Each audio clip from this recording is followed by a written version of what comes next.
What it do, YouTube? What's goody? It's your favorite back. What it do, YouTube? What's goody? It's your favorite black boy, and I'm feeling goody. If you do not know where in the hell you are at, you just landed in a cozy clubhouse. And if you do not, and if you aren't familiar with what the fuck it is that you are watching, this is the Cozy Corner podcast.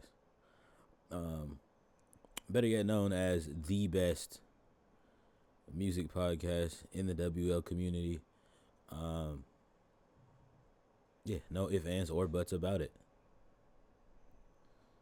Yeah, there's really no questions on that. And I'm your host with the most, Bambi, aka BVMBIXBAMBI, aka capital H, capital I, capital M. Bottom line, I'm just him. Not familiar with what it is that I do. I'm an artist. You know what I mean? I am a hip hop artist. I am a hip hop and R&B artist, singer rapper, if you will. A podcaster, streamer, gaming and anime enthusiast. Another one of the heartthrobs here in the WL. Nah, I'm just playing. Well, it depends on who you ask, type shit. And yeah, man, just an all around fun loving dude. If you guys are not subscribed, and if this is the first episode that you're seeing, go ahead and leave a like. And if there's a certain part of the show that you absolutely loved and adored, drop a comment in the comment section. We do read those. And if you're going to stick around, just go ahead and sub. Become a part of the community. You know what I mean? Yeah, become a part of the community. Come hang out with us on either Kick or Twitch, whichever one piques your fancy. And boats you float and all of those other things. Yeah, man. We stream on both of those. And we'll talk about the scheduling a little bit later in the pod.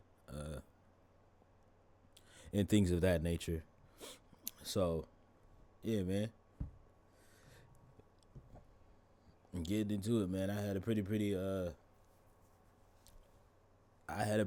interesting and eventful week myself personally.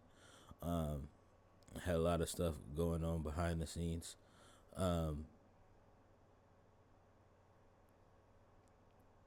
Yeah, had a lot of stuff going on behind the scenes that I can't really discuss yet on cam. But once I am allowed to discuss it, you know what I mean? We'll get into it and we'll have those conversations and we'll do the things and things of that nature.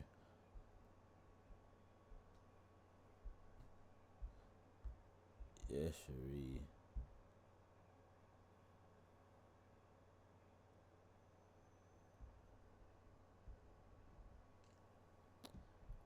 You know? Yeah. Yeah. When it comes time to be able to talk about those things, I can't wait for y'all to find out what it is that I've had going on. Once those things come out in due time. Let's get into the week, man. This week was a little bit was really, really interesting. And we got to start off with it. The biggest thing right now kind of going on in the the biggest thing going on with the whole drama since those DMs were leaked. Bruce Droppemoff's response came out. And I'm gonna just come off rip with it. I don't take bro serious. Like he said he was sorry or whatever, but it's just that thing of where, for me, it's just like with something like this, in this instance, you know what I mean? Like you were pillow talking to your mods, and so like the whole thing of where it's just like you're sitting here, treating this whole situation like it's a joke or it's a laughing matter, and I'm just not with it. I don't fuck with it.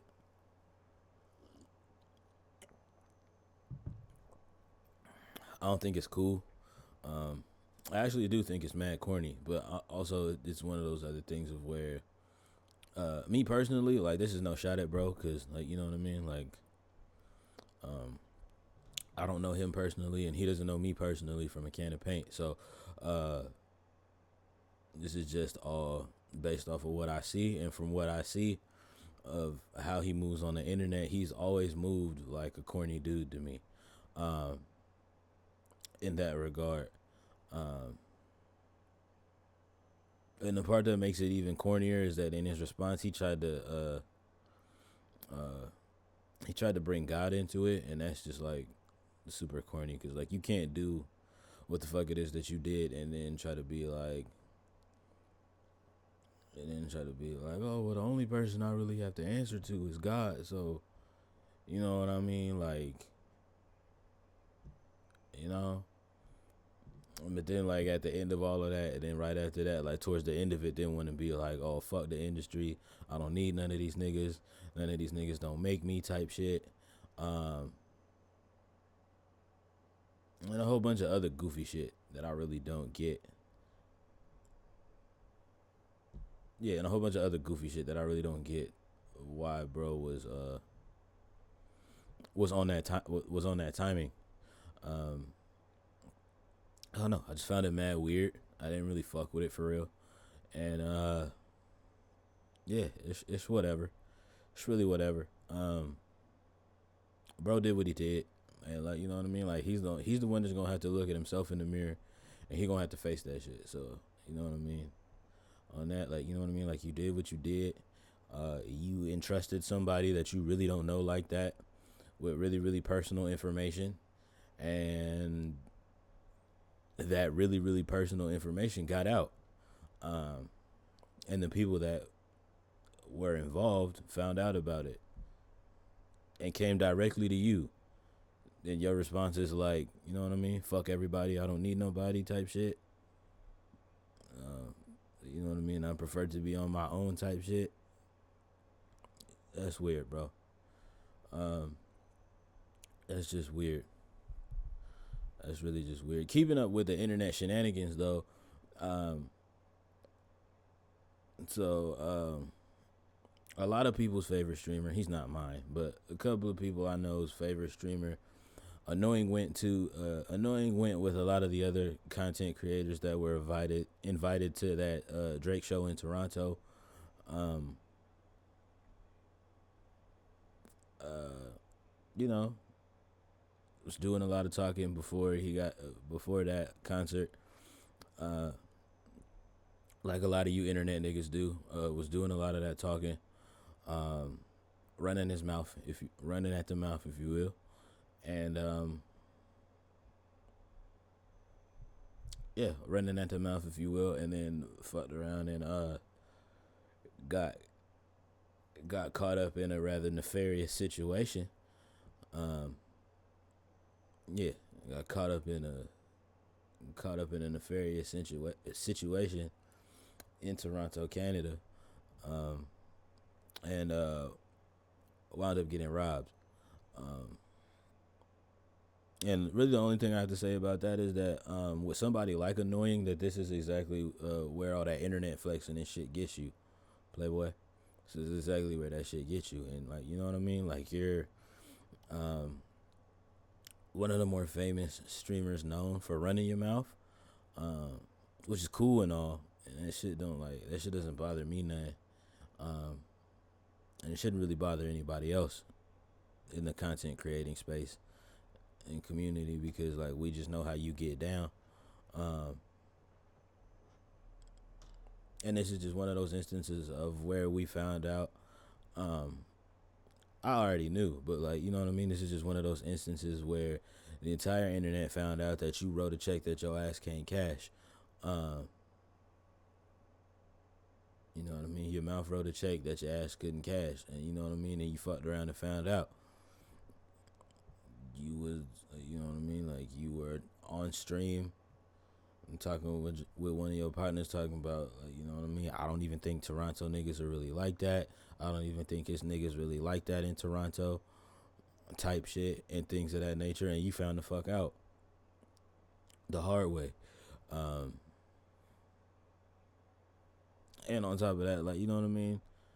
Like I said this at the beginning, where it's just like a lot of you internet niggas that are like annoying and that are notorious for flexing, flogging, and fronting on the net. Um, y'all niggas' time is coming. Because you're saying all of this shit in the comfort of your home and things of that nature, and y'all are saying this stuff on y'all streams and shit, but, like, you know what I mean, forgetting that at some point in time, you niggas are gonna have to go outside. Y'all niggas are gonna have to go outside. And then what? And then what?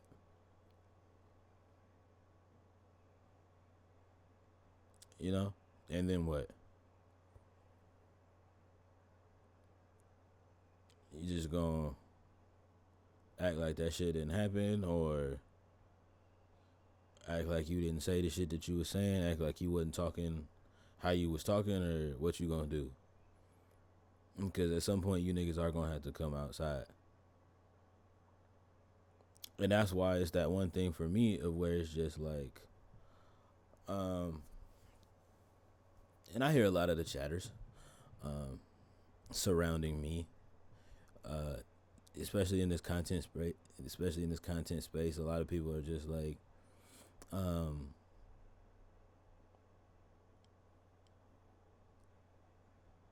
because of the fact that and I think these conversations are had, and a lot of people just like don't like realize that, like, I'm around in these in these streamers chats or whatever, because I'm not chatting in every chat that I'm in. I'm not chatting in every chat for every stream that I watch. And yeah, so, like, you know what I mean? Like, y'all like to make y'all comments and say that, like, you know what I mean? Like, dude's a sweetheart, but I don't really think anybody is really that nice. And things of that nature.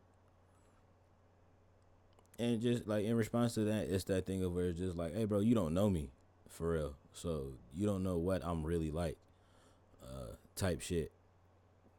So, you know, as far as that's concerned, it's just like, it's like you don't really know me. So to you, it probably really could be an act,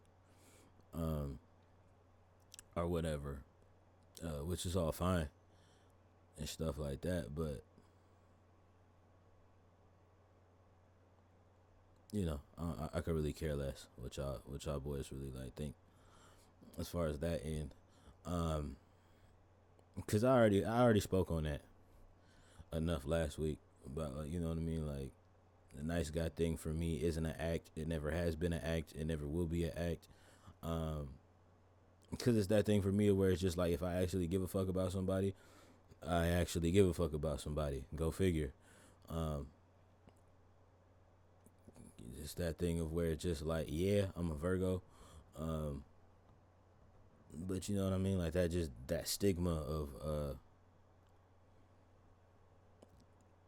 that stigma and that narrative of that every Virgo, like, has to put on a show, or you never meet the real Virgo. Like, you never really meet the real side of a Virgo until such and such kind of things happen. All of that shit is just false narratives, and shit of that nature. So, you know. But back to the point at hand. Yeah, man. Guys like annoying, like, you know what I mean. You got, like, you internet guys like annoying and all the rest of y'all. Y'all are gonna figure that shit out the hard way. You not gonna make these kind of comments. Yeah, you not gonna make these kind of comments about niggas, and niggas just not gonna and think that niggas not gonna come see about y'all.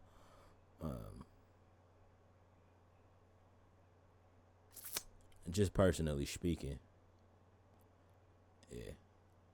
yeah, y'all not gonna, like, speak on these folks, or speak on these places where people are from, and act like these folk not gonna come see about y'all.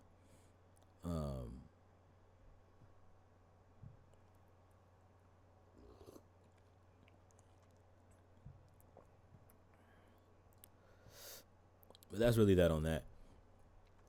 So, other thing that I seen came across my desk this week, and something that I'm really really excited about. So it's officially been announced that Shaq and AI um, are both going to be the president and vice president now of uh, the Reebok shoe company. Um, and so I think that's really, really a good look. I think that's really, really exciting. Um, one, because of the fact that it definitely makes a lot of sense that AI is involved. Um, just because of his cultural impact with, you know what I mean. Just because of his cultural impact with, um, with the Reeboks and you know what I mean, with the, you know what I mean, with his shoes, with his signature shoes that he had back when I was a kid. So that really really makes a lot of sense to me personally, just knowing his impact on the game, um, basketball wise, and you know what I mean, on the street fashion end of things as well. Um, and Shaq, we all like, I don't know if a lot of y'all know, before he went to design his own shoe, he went off and decided to design his own shoe. He And again, it's all of that thing of where like all of us like to make jokes about the Shaqs or whatever, but yeah, before he went to design his own sneaker, uh, Shaq was also a Reebok guy back in his Orlando days. So that's actually really cool, and yeah, it's really really cool. I'm excited about that, and I'm excited to see what it is that what it is that they do with that. I know they're already talking about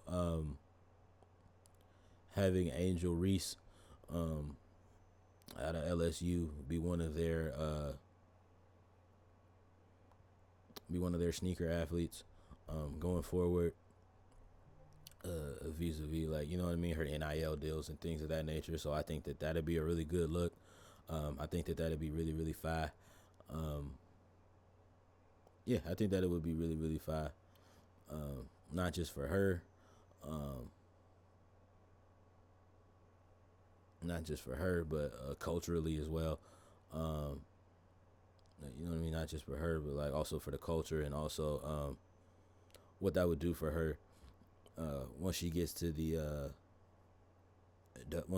W. Um,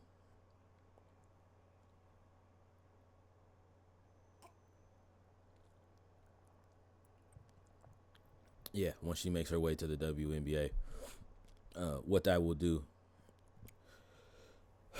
impact wise, and yeah, man, yeah, it's crazy. It's gonna be really really crazy to see. I'm excited. I'm excited. Hopefully she gets the signature shoe out of it. Um, yeah, yeah, and I know this is gonna be a really really something that's gonna be gonna do really really well for the Reebok company. Um, they've always wanted to be a competitor in this in the athletic sneaker wear space. I think bringing in guys, uh, like Shaq and AI definitely helped that because of the fact of what they did for your brand. Um, you know what I mean, coming up in their careers. Um, think it's only makes sense that, you know what I mean, you turn around and you give them give those guys a chance to help you guys make some sense of it in this sneaker space for real. So yeah, I'm excited about that a lot, a lot, a lot. So you know what I mean. All right, let's talk about it. So I was watching Thursday's episode of the Let's Keep It a Buck pod. Um, in the conversation of them talking about that they fell off, whatever. Um, I'm not gonna necessarily say that they fell off. I think it's the fact that um,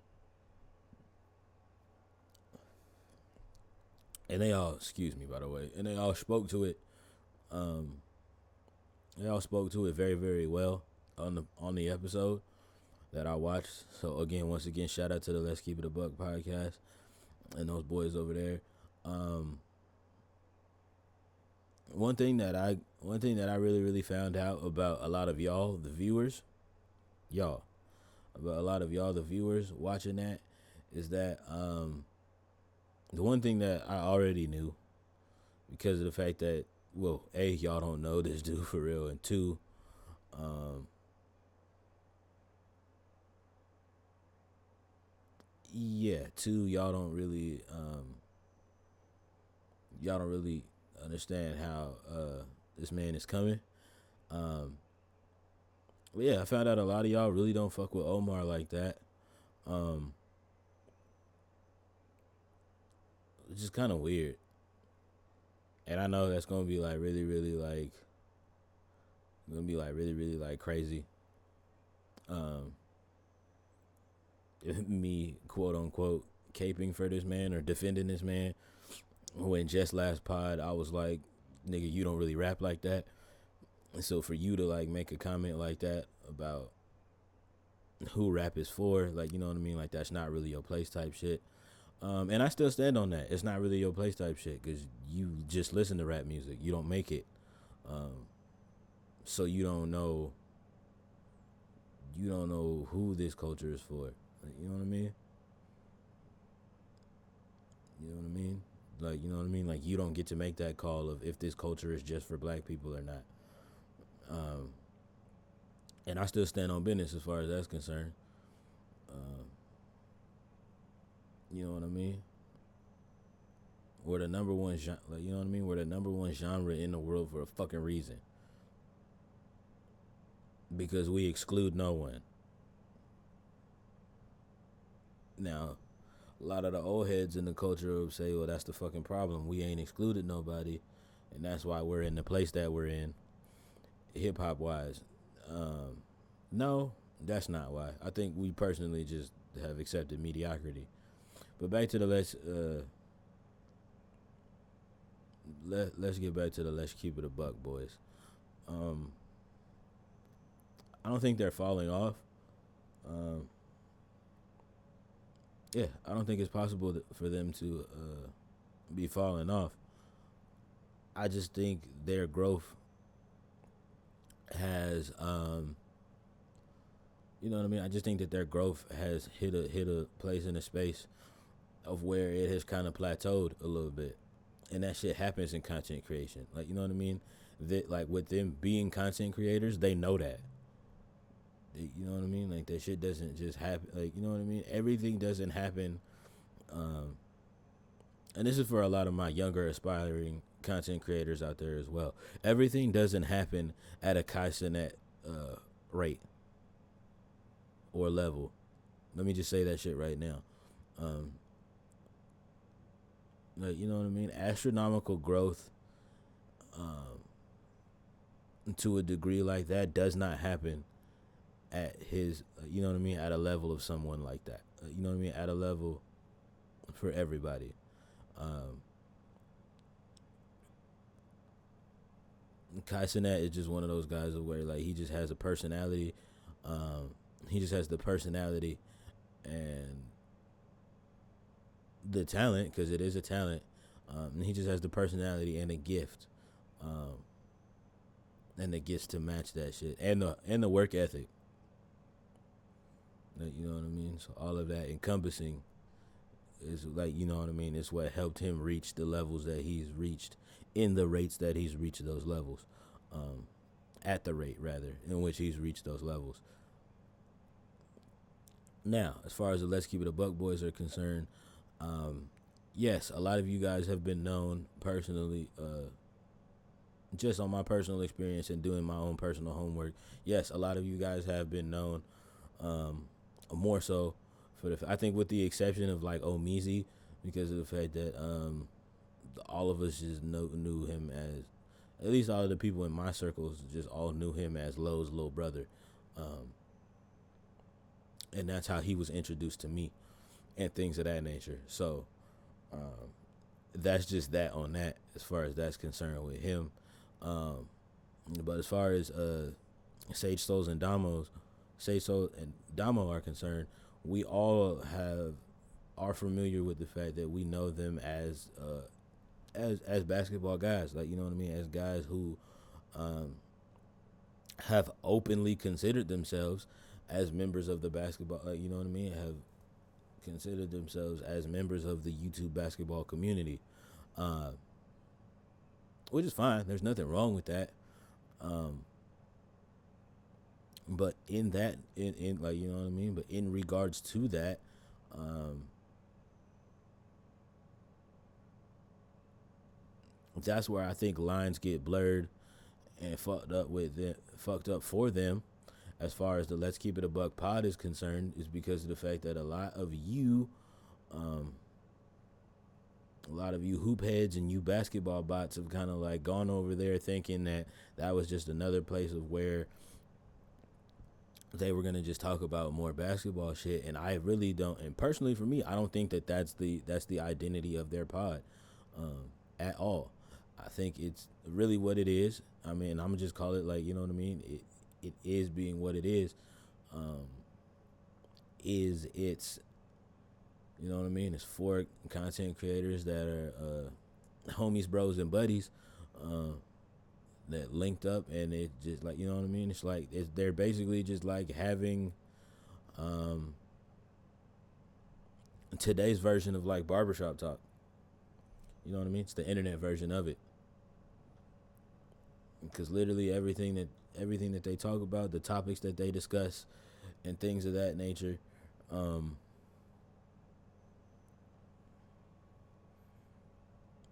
yeah, it's just them, like, you know what I mean. It's all stuff that I um, am familiar with, and just know that that's what goes on in those kind of spaces. Um, having, you know what I mean, having, mind you, I was like, what, 20, I was like 2021, 21, 22, when I was working at a barbershop. So I knew the conversations that was happening. um I knew the conversations that was happening with a lot of, like, you know what I mean, with a lot of those guys. You know what I mean, with a lot of the guys coming in. Yo, did you see this? You heard this was happening? You heard such and such and such and such? Like, how you living, man? Oh, I'm living good, bro. You know, just about to get ready to go. Like, you know what I mean? About to get ready to go to this concert and type shit. Like,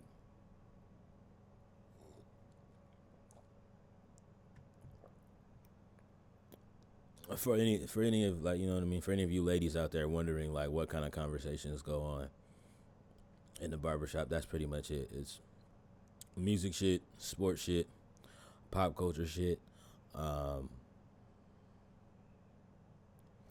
all of that.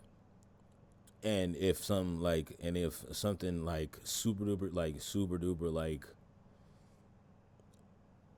like newsworthy like, you know what I mean, like breaking newsworthy type shit happens on like a Love and Hip Hop show or whatever, then that shit gets talked about. But that shit don't get talked about to the degree in discussions or the length that pause that uh you know what I mean, sports and music and the pop culture shit gets talked about. um because, you know, that's just a fact.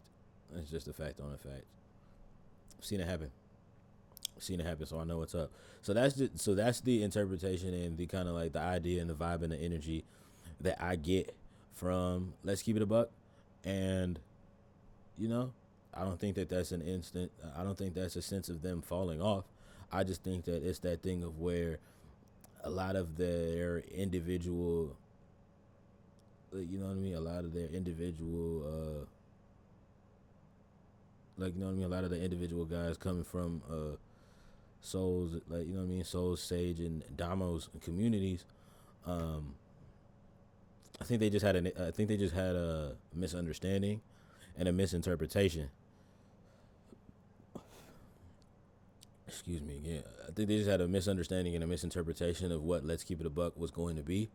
Um, and personally speaking on it, because of the fact that they spoke on this as well on that episode, um, they as a collective don't have an identity for the podcast. Um, which has left that open to um, the narrative being created by the community, um, which sometimes in instance winds up helping you out and working for you, and in other instance winds up fucking you all the way the fuck up. Um, and in this instance, I think that that's what it is. Um, it's the fact that you guys haven't established um, what the identity is for y'all boys, and that's where, like, you know what I mean. That's what's hurt y'all. Straight up and down. That's what's hurt y'all. And you know that's what it be. It happens. It happens to all of us. Um, I know myself as a music artist, enthusiast, and a lover of music. Um, it was rather easy for me content wise to just kind of like, I didn't have that issue. I didn't have that issue of when I decided to become a content creator, of what my quote unquote niche was gonna be. I didn't have to, and I didn't have to struggle with that, with knowing that that's what I wanted to do. I knew music was gonna be involved. Um, like, you know what I mean? I knew music was gonna be involved, and I knew that gaming was gonna be involved as well, because those are two things that I'm very much passionate about, and those are things that, like, you know what I mean, that I love to do. Um, whether a camera was on me or not, I'm always going to be making music. Um, it's just cool to now be able to add that element in of uh, having the chat involved. Yeah, of having the chat involved, and you know what I mean.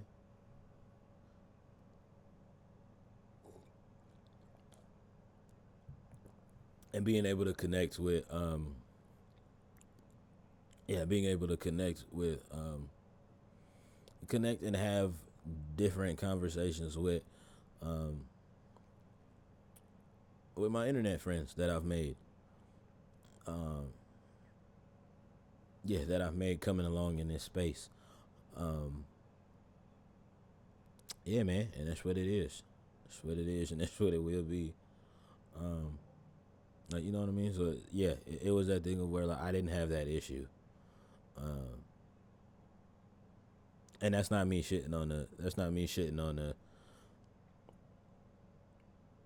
That's not me shitting on the "Let's Keep It a Buck" boys. Like, you know what I mean. Like,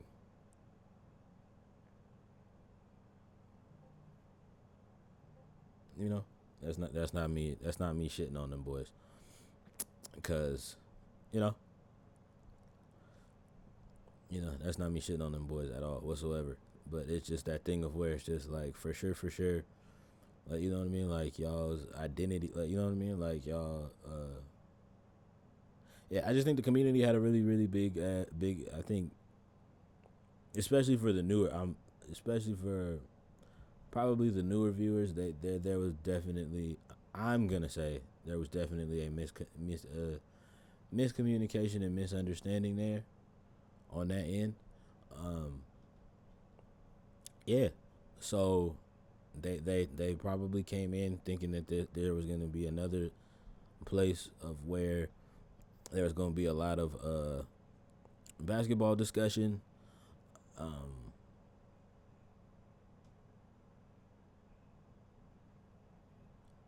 and it's not that. Um, it's not that. So, just, you know what I mean.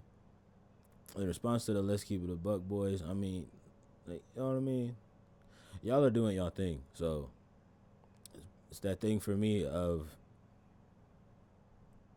when/if this shit gets clipped up, and y'all see this shit, like, you know what I mean. Like, this is not me telling y'all what to do. Um, This is me more so responding to y'all fans in this instance, just being like, first of all, y'all niggas that like hate on Omisi so bad, like leave that man alone, bro. Granted, he don't know what he's talking about when he comes to, like, you know what I mean? He don't know what he's talking about when he comes to a lot of these things, but he's a content creator. So he just says these things and he says takes that he doesn't really believe in. Cool, that's his thing. Um, cool, that's his thing. That don't mean that I don't fuck with him.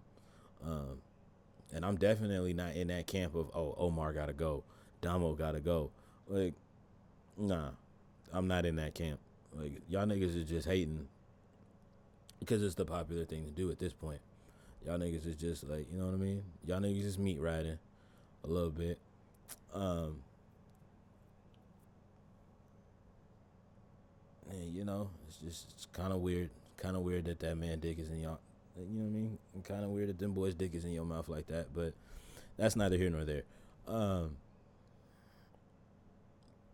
yeah, like, yeah, definitely the dude that left that comment talking about, oh, Damo gotta go. Like, Damo's annoying as fuck. Like, you just don't like him because he said he didn't like Jimmy Butler. Let's just keep it let's just keep a spade a spade. Like, you know what I mean? Like, you're a huge Jimmy Buckets fan, and Damo made a statement about how he doesn't fuck with Jimmy Butler like that, and that hurts your little feelings, um, which is fine. Like, nobody's saying like your little feelings can't get hurt, but like nigga, like let that shit go. You gotta just go ahead and let that shit rock out. It's whatever, my boy. Also, get into the thing. I want to just say, first of all, shout out to the amazing, the beautiful, the talented, the gorgeous, the magnificent Asia Wilson, and the rest of the Las Vegas Aces as well, for being the third team in WNBA history to be back-to-back WNBA champions. Um, Also to the amazing hoop queen herself, Candace Parker. Um, your third ring on your third team. Uh, you know what I mean? Me knowing the enough of information that I know about you as an athlete, um, I'm knowing for sure that you more than likely would have loved to have been a part of it, um, at least a more integral part of getting the W. Um, you know what I mean? Of helping them secure that title. But I definitely will say that your veteran leadership, um, to somebody like an Asia Wilson, definitely is important and is needed. Um, and you know, you're showing the importance of vets. Um, you know what I mean? Like, and hopefully the NBA, um, you know what I mean? Hopefully these NBA GMs would stop trying to have a dick measuring contest with each other and get back to focusing on building solid ball clubs. Because that's the reason of why the Las Vegas Aces, all season long, were my favorites to win it. Um, you know what I mean?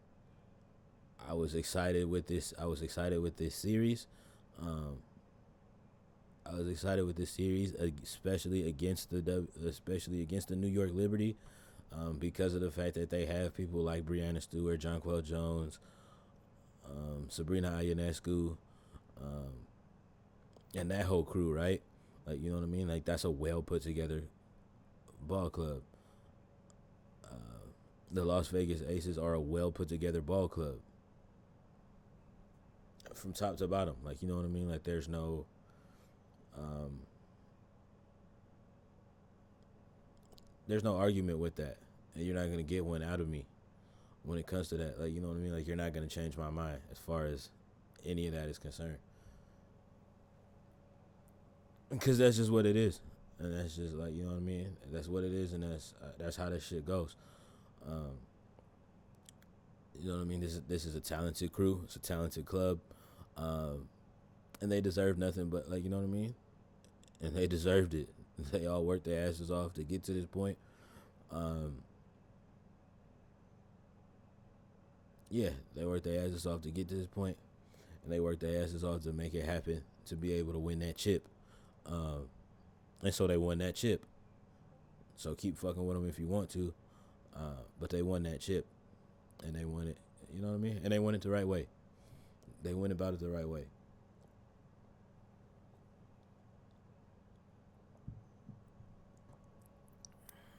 They did it the right way. They had a good talent. They had a good mix of experienced and young talent. Um, you know what I mean? Like you have your superstar. You have your superstar in Asia Wilson.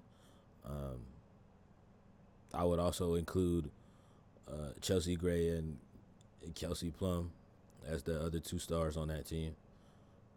Personally, if you ask me, um, yeah, personally, if you ask me, I think that those are definitely the other two like solidified stars on that team. Um, and they just did about it right. They just went about it the right way all season long. They knew they were gonna have the target on their back.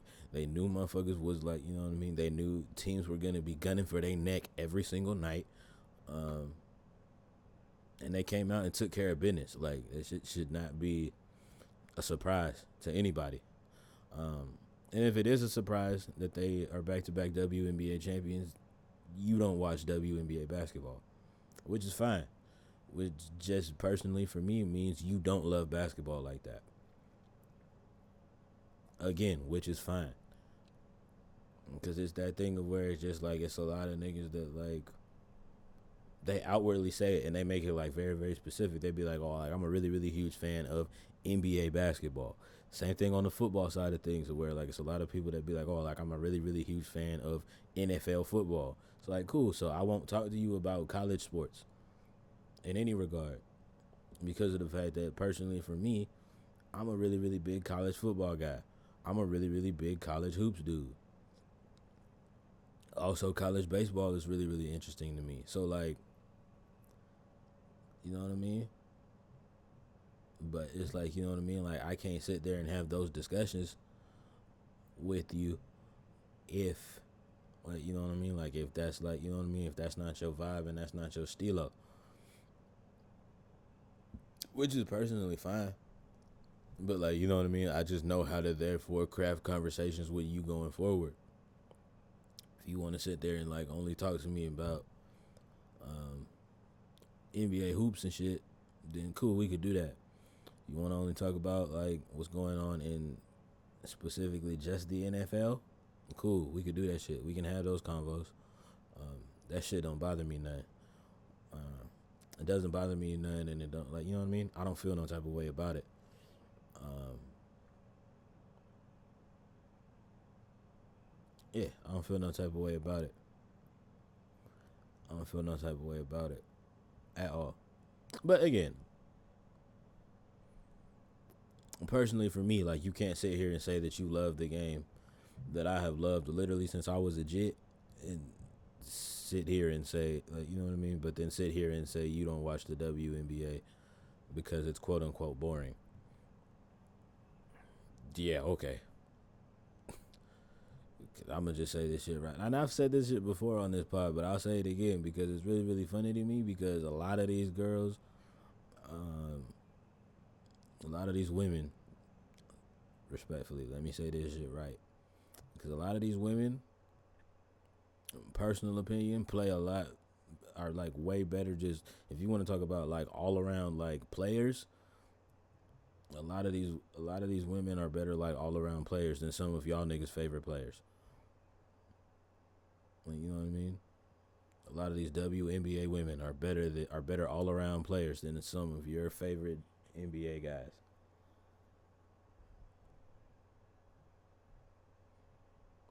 It's fine though. It's fine though. We see how you coming. We definitely see how you coming. As far as that's concerned, you know, respectfully with love, but you know, we see how y'all coming. So yeah, you know what I mean. Salute to Coach Becky Hammond and her staff. Um, salute to the entire Las Vegas Aces roster. Um, you know what I mean? Back to back champs. Y'all did it. Um, y'all did it, and y'all did it the right way. Um, yeah, y'all did it, and y'all did it the right way. So yeah, it's really not too much more to say about that except for I'm super duper like excited. Um, and I'm glad that I was able to see that series play out the way that it played out.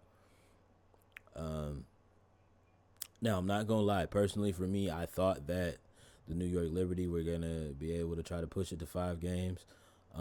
I wasn't like all the way confident in it, but I did think that it was a possibility um, that they were gonna be able to steal another game. Um, but then I just looked at the rosters. Then I just went back and re-looked at the rosters again, and just realized that just matchup wise that wasn't gonna be a possibility. Um, just because personally, like on the New York Liberty side of things, like when Breanna Stewart and Jonquel Jones come off the floor, um, who's gonna protect that middle?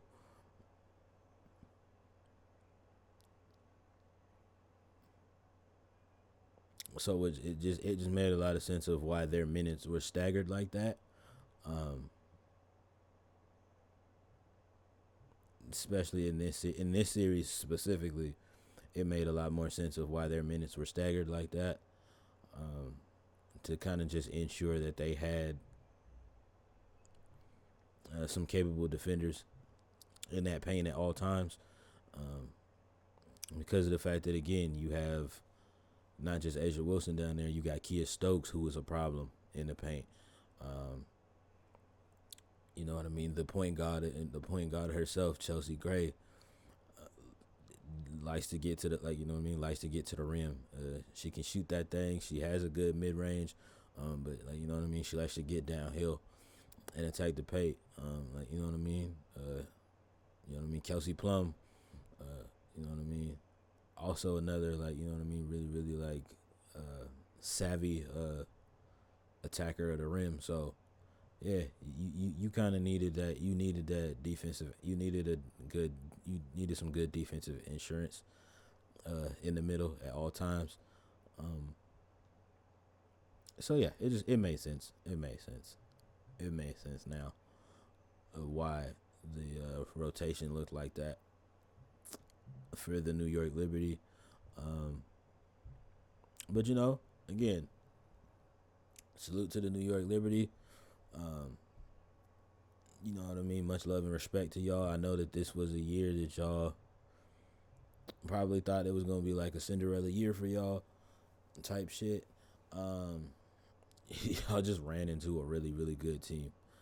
Um, Not even good. Y'all ran into a great team.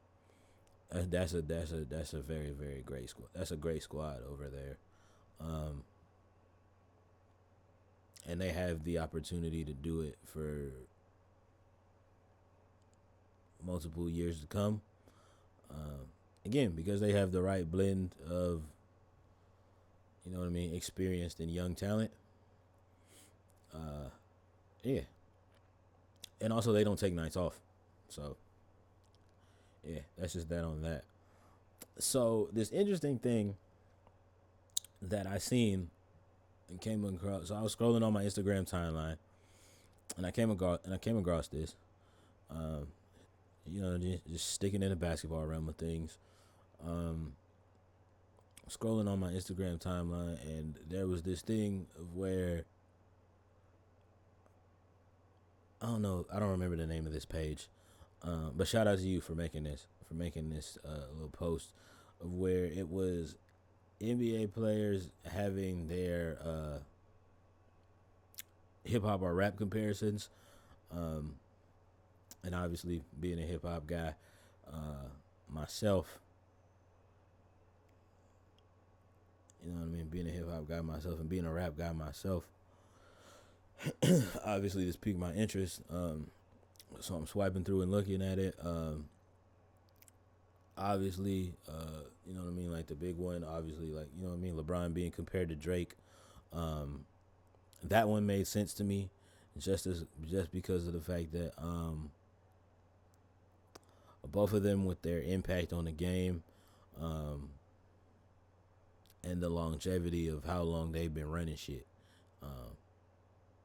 it just makes sense of why those both make sense. Um, you know what I mean, even though um, as a Drake fan, I'm not, you know what I mean, I'm not delusional, and I'm aware that every project hasn't been the absolute greatest um, from him. Uh, but yet and still, the longevity of what it is that he's done, um, yeah, we just can't help but speak on that when it comes to that. Um, and then I seen had John Morant compared to NBA YoungBoy. I think that's just because y'all are being petty. Y'all are being petty. Um, y'all are just being petty because of the gun thing. So you know that I thought that was a little petty. Um, but the one that confused me and the one that really made me like want to talk about it in the first place um, was Kyrie Irving being compared to Ye or Kanye, for those of y'all that don't know. Um,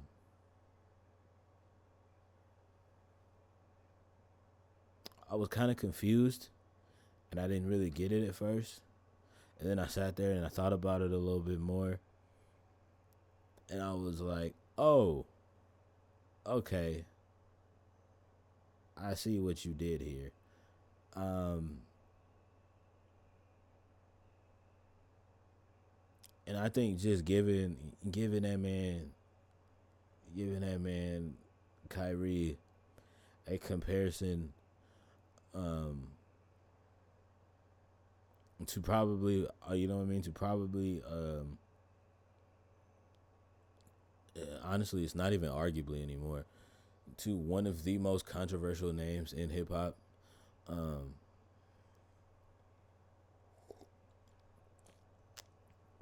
I'm gonna just say this shit right now. Honestly, it's disrespectful. Um, but like I also like I get the comparison. I don't really like agree with it or like it all that much. I don't all the way agree with it, and I definitely don't all the way like it all that much.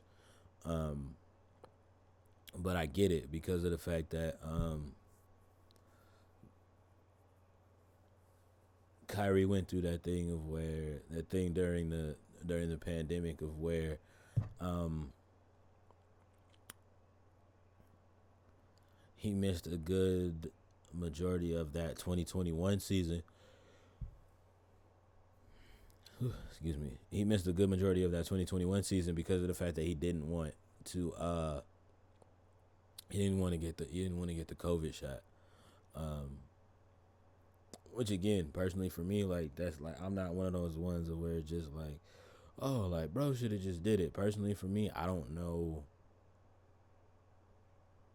You know what I mean? Like I don't know. Like I don't disagree with bro for standing on business and for standing on what he wanted to do as far as that is concerned. He made those decisions. Um, he stood on the decisions he made, and he took the consequences for the decisions that he made. Like you know what I mean? He took the consequences for the stance that he decided to make. Um, I don't think there's anything wrong with that. Uh, which is why I don't think the comparison is really all that great because of the fact that um, and I know that there's a lot of Kanye stands out there and they're gonna try and flame me up for this, but I really could give less than a fuck because at the end of the day, um, Kanye was one of my, like, you know what I mean. Ye was one of my favorite uh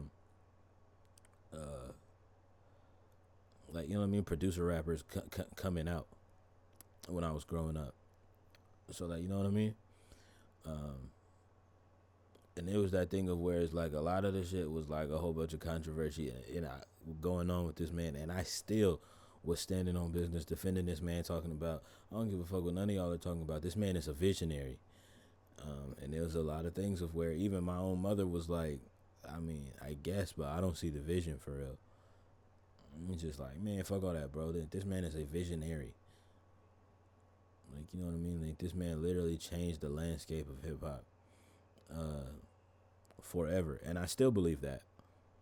Um, and I still believe that. And if you don't believe, if you don't believe that, it's cool. You don't know music as much as I do, and you don't listen, and you clearly don't listen to as much music as I do, because there's literally proof. There's literally proof of it in everything. You know what I mean? Melodic rap did not become popular until after 808s and Heartbreaks. So you know what I mean? That's not even a subgenre that comes out until after that. Along with Kid Cudi's contribution as well, obviously.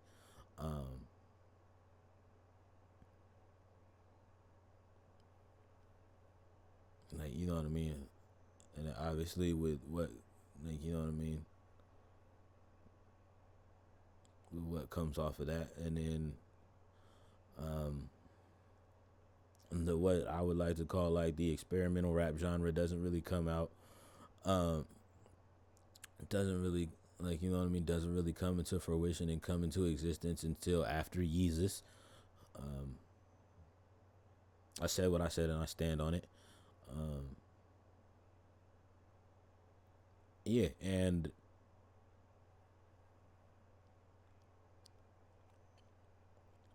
honestly, the landscape of backpack rap, backpack or underground hip hop in this sense, doesn't get a revitalization or doesn't get a breath of fresh air if college dropout, late registration, and graduation don't come out.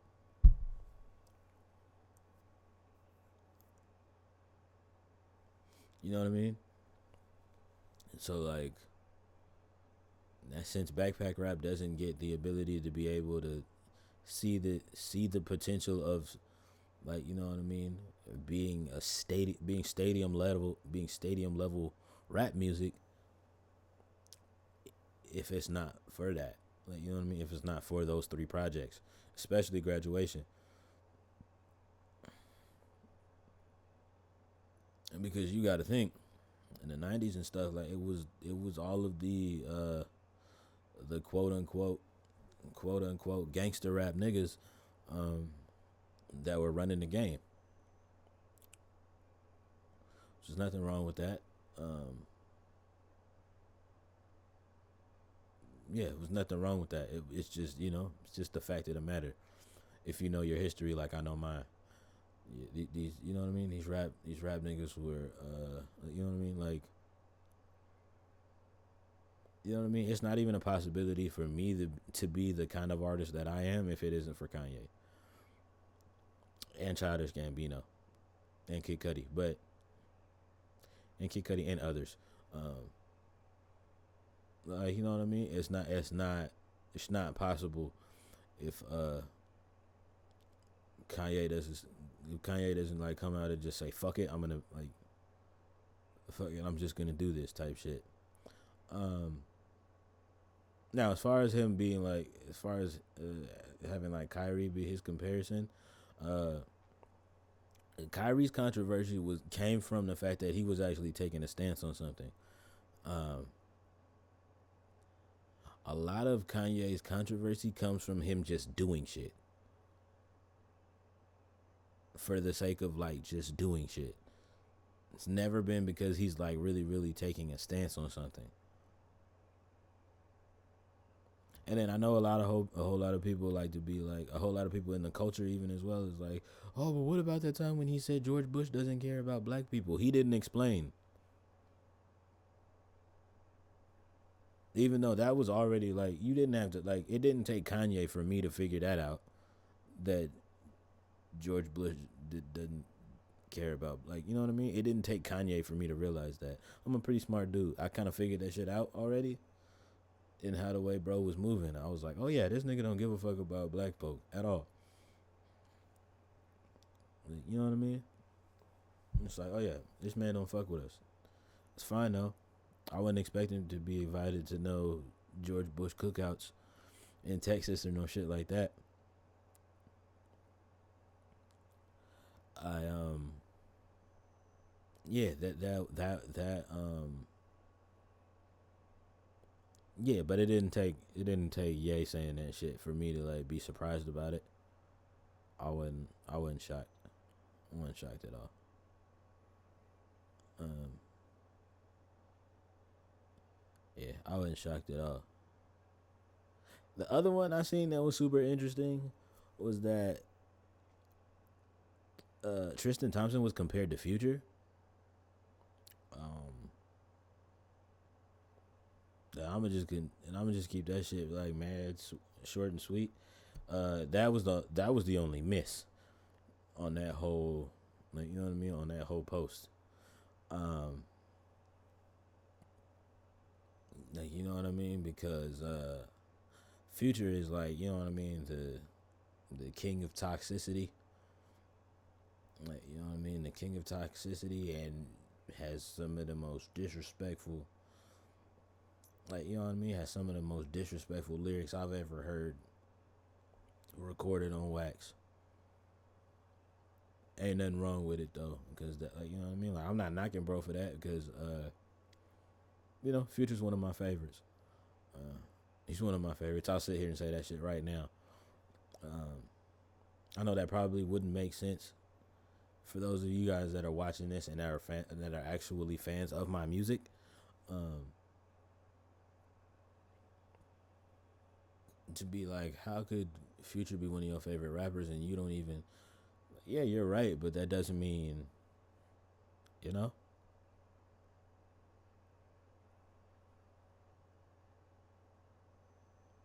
Like my sister Rhapsody said, like you know, like my sister Rhapsody said on one of her albums, she, like I was just making it clap to Waka Flocka last Christmas, and so it's just like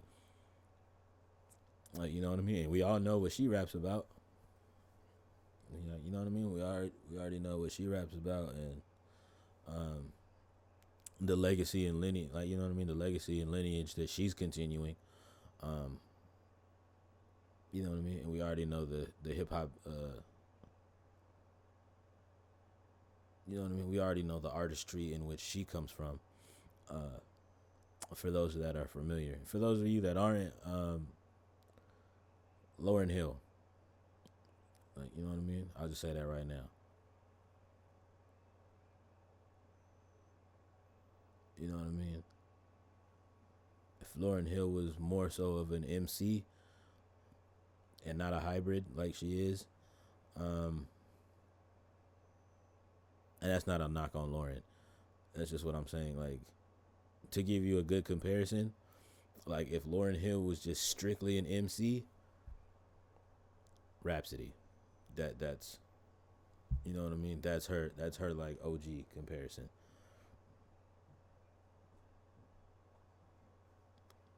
Yeah, that's her OG comparison for sure. Um, but yeah, back to Tristan Thompson and him being compared to Future. As far as the NBA players and their rap comparisons, that doesn't fit at all. Um,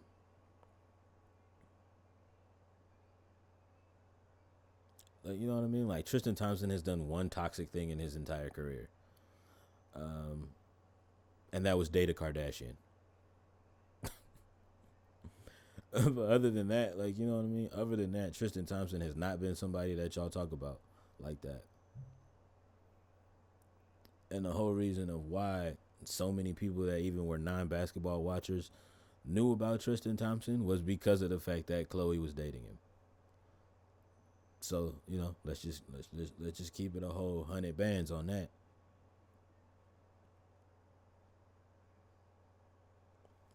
So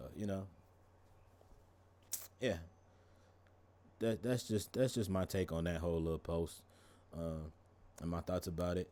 Um, and let's just make this interactive. Drop in the comments of who y'all think. Like, you know what I mean? Of who y'all think the NBA, like, you know what I mean? Drop some NBA players and some rap comparisons and some rapper comparisons. Um, I want to see what's up. I want to see if y'all can make something that makes sense. Y'all could drop something that makes sense. Cause yeah. Oh, and let me just make this preference: current NBA players only. Cause I know some of y'all niggas gonna try to go back and be like, oh,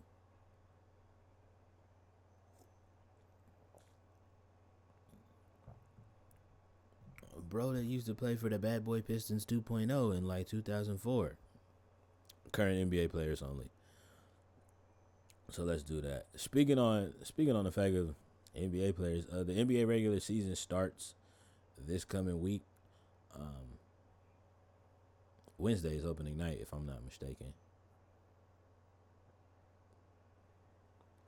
It's either Tuesday or Wednesday. I believe it's Tuesday though, if I'm not mistaken. I believe Tuesday's opening night.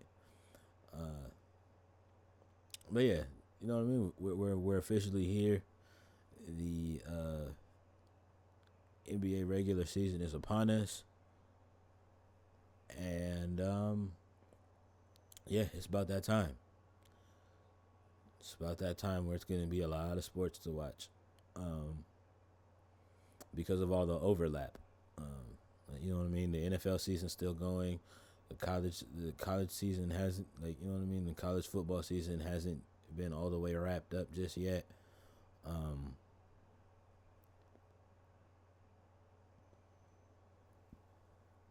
Excuse me. Yeah, the college football season hasn't been wrapped up all the way just yet. Uh, the MLB postseason is still going.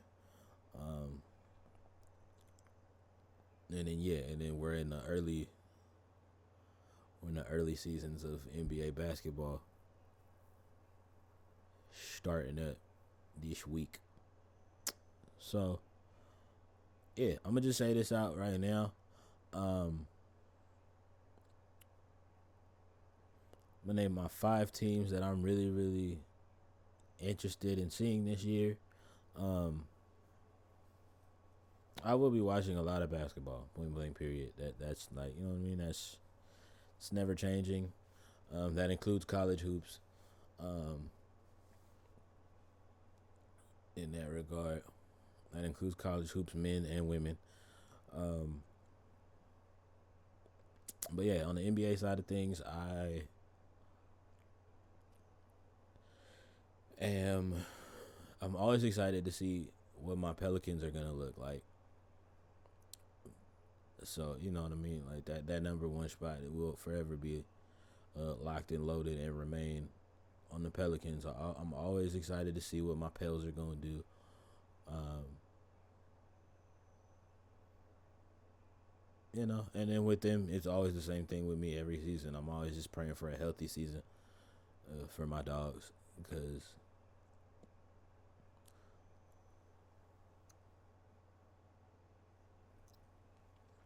when we do, we're a playing team. Uh, a playing team at worst, a playoff team at best. Um, yeah, so I'm rooting for my dogs in that aspect. Um, who else am I really, really excited to watch this year? Um,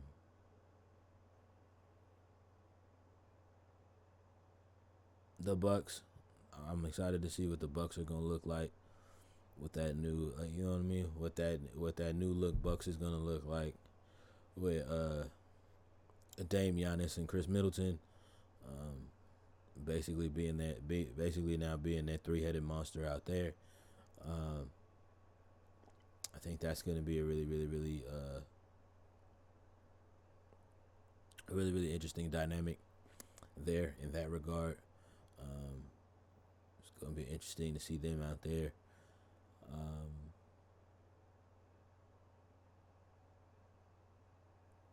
The Washington Wizards. Shout out to my DC folks.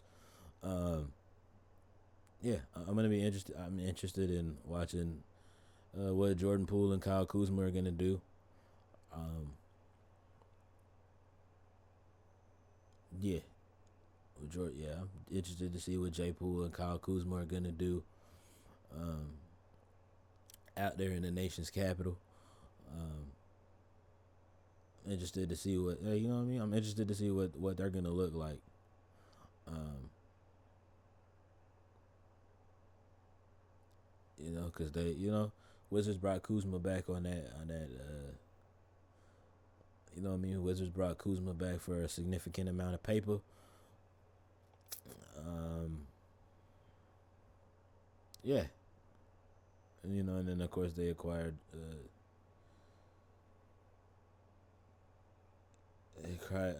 Jordan Poole from that Porzingis trade.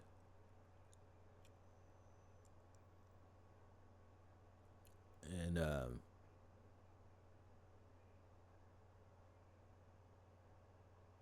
or the Chris Paul trade. Well,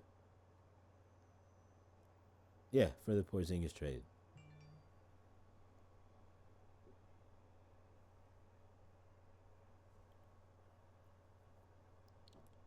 Yeah, for that Porzingis trade. So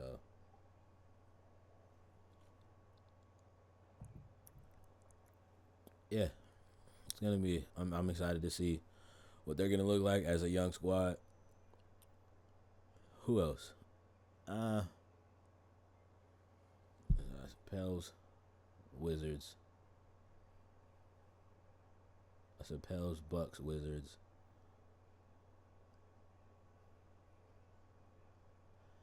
And the Miami Heat, I guess. Um, I guess. I guess, but not really. I'm not like super sold. Um,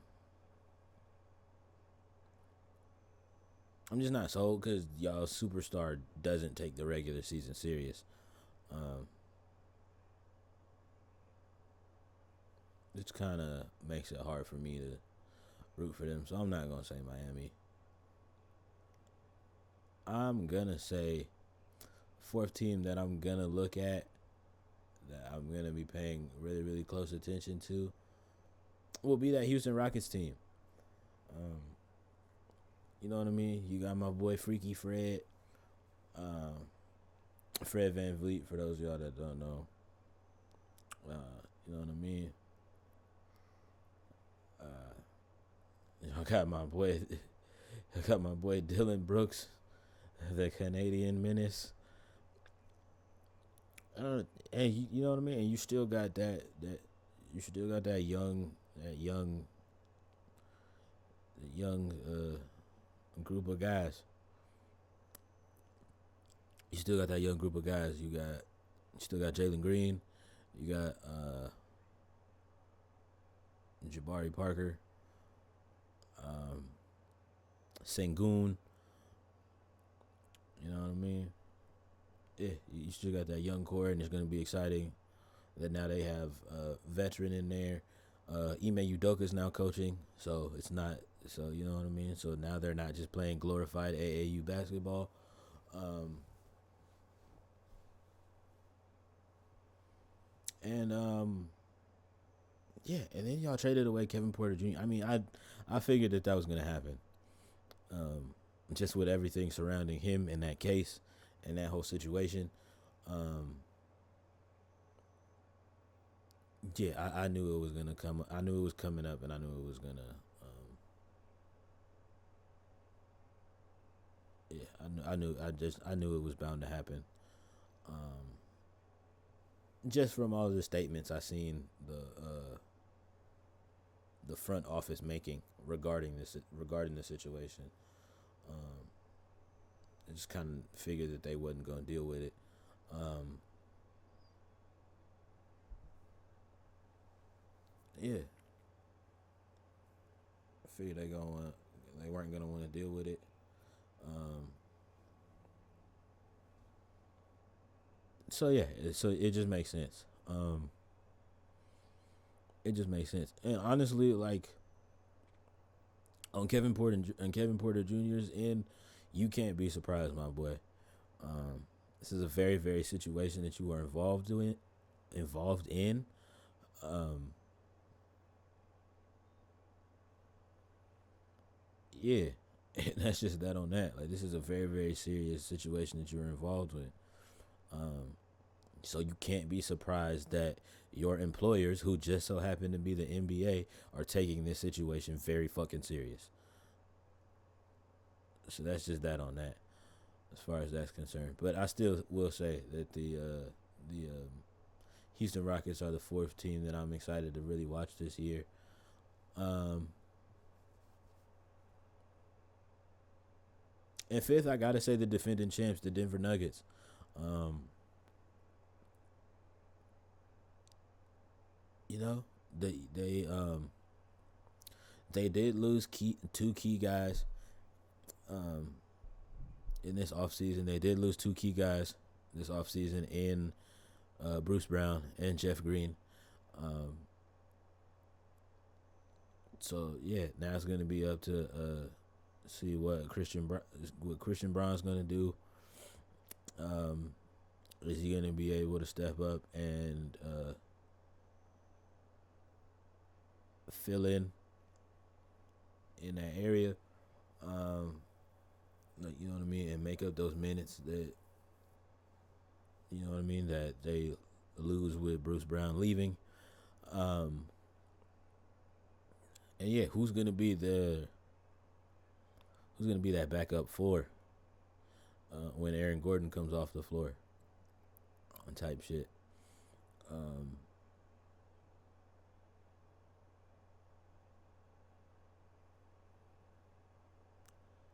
yeah, yeah, that's just really my only concerns for real. But I'm also still excited because this is the first time. Uh, this is the first time in a lot of these guys' careers that they're playing on a team where they have the target on their back. Um,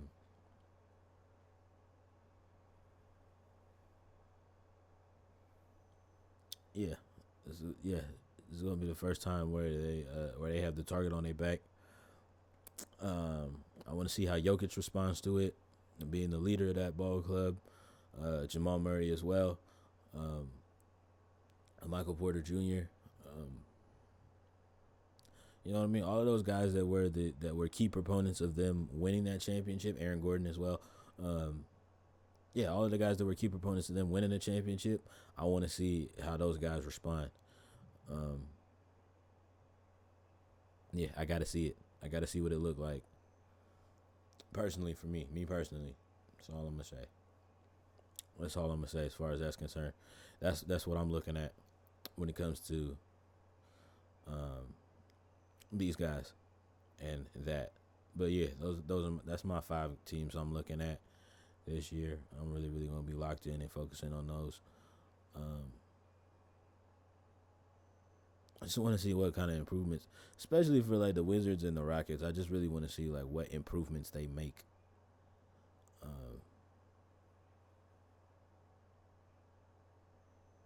Because I really do believe that like three of these five teams that I named are gonna like make the playoffs. Um, well, one has potential to make the playoffs.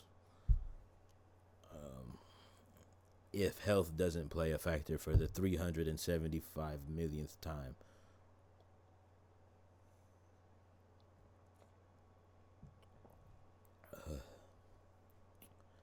But it's all groovy. It's all groovy. We're excited. We're excited. We're excited. We're excited. We're excited. We're excited as all get out. All right, let's get into the main point of why y'all are here. So I seen the R&B Money podcast. Once again, shout out to Tank and Jay Valentine. Um, I was watching the R&B Money podcast the other day, yesterday actually, and Jazzy Faye was on there, His episode just dropped. You know what I mean? Shout out to the man, the myth, the legend, Jazzy Fizzy Faye Finzel, the man himself. Um, and you know what I mean? It's just time we had some like real like super producer talk. Um, cause that's my whole vibe and bag. If I could be honest with you, um, yeah, that's my whole vibe and bag for real. Because of the fact that, um,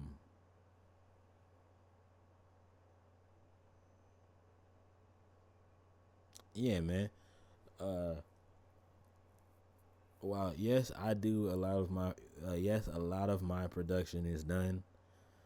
Um, while yes, my DAW is used as my DAW of choice that I use. For those of y'all that don't know what that is, it is digital digital area workspace. Um, yeah. So yeah, yeah. So FL Studio is my DAW of choice, but yet and still I still have so much love and affinity for what producers like Jazzy Faye and um, guys of that class um, are and represent. Um, because of the fact that it's just one of the things of where I'm gonna just say this shit right now, which is probably gonna be very very counterintuitive, um, but I'm still gonna go ahead and say it because of the fact that it's just the fucking truth. Um, as a FL Studio user myself, I can definitely sit here and say right now, personally speaking, um, that because of the fact that so many people have made like tutorials on how to use FL Studio, I think that that's what has killed the super producer, in my personal opinion. Um, Now, granted, yes, it makes everything easier. It's easier to understand. It's not super complicated. Um, like you know what I mean. None of those things like that. But fact of the matter still stands. Um,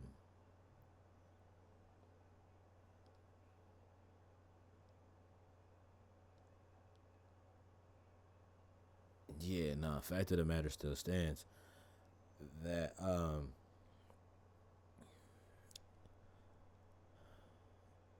it was just a different time and a different era. It's just gonna help lead into my next point too. It was just a different time and a different era, and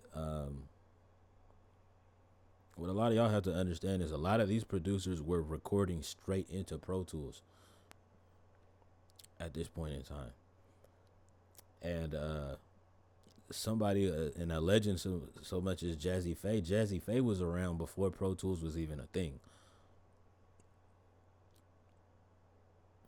so he was recording on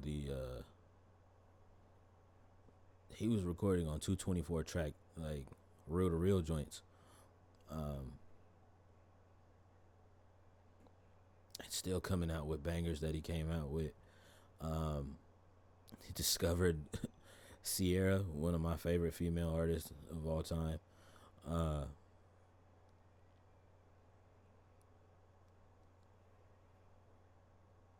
and just like you know what I mean. For a lot of you more current, um, a lot of you more current music listeners. Jazzy Faye was also the one that discovered Ayo and Teo. Um, and for those of y'all that don't know who Ayo and Teo is, those are the two kids. Those are the two dancing kids that came out with this song called "I Just Wanna Rollie Rollie Rollie with a Dabba Ranch." Yeah, yeah, that's Jazzy Faye. You're welcome. You're welcome. Young boys better learn you something, goddamn. But yeah, man, it's that whole thing of where definitely though, like that shit still remains true, and that fact still remains true for me. Is that I'm not gonna say the DA. I'm not gonna say the DAW killed the super producer. Um,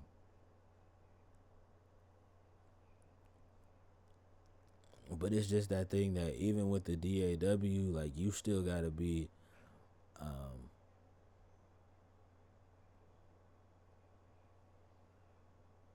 you still gotta be willing to like take these sounds that you're getting from all of these like different like sound library sites and like you know what I mean, all of these other things. Um, that's the biggest thing for me that I really got to get across is just like just hearing the history behind of like where his sounds came from and where like you know what I mean and like and why he grabbed that specific sound and did what he did with it, like you know what I mean, why he grabbed whatever specific part of the sample that he grabbed and why he did what he did to the sample and why he manipulated the sample and things of that nature. That's why he was able, like you know what I mean, he was able and is able to be able and work in all of the different rooms that he has worked in, why he's been able to like you know what I mean produce like you know what I mean produce the records that he's produced, um all of that, man. It's just that thing where personally for me, like I'm gonna just come out and say it, it's like yeah, we have a digital, like you know what I mean, we have that digital workspace now, so you know what I mean, so it's that thing of where it's just like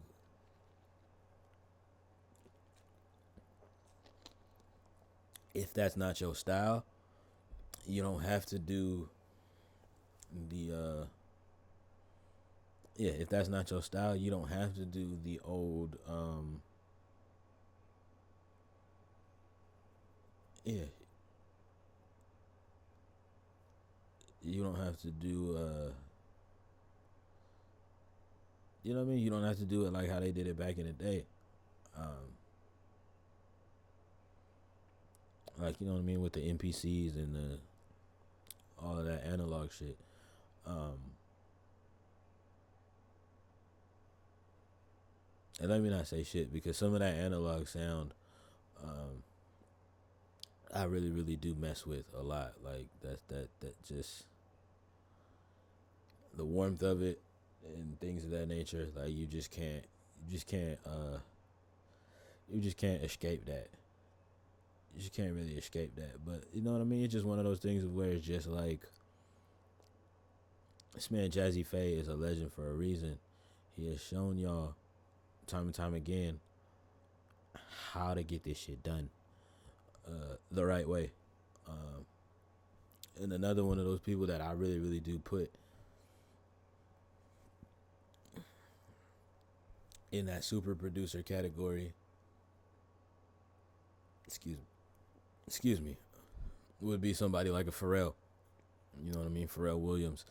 Um, to be able to go from working with a Noriega to Gwen Stefani to everybody in between, right? That's a super producer. For those of y'all that don't know, by the way, um, the people that are able to produce um, for multiple different artists in multiple different genres. Um, yeah. So yeah, and it's that thing of where I know a lot of you like super producer heads are gonna be like, "Oh man, what the fuck, Metro booming?" But it's like, bro, who outside of hip hop has he worked? Has Metro worked with? Who outside of the trap genre has Metro worked with?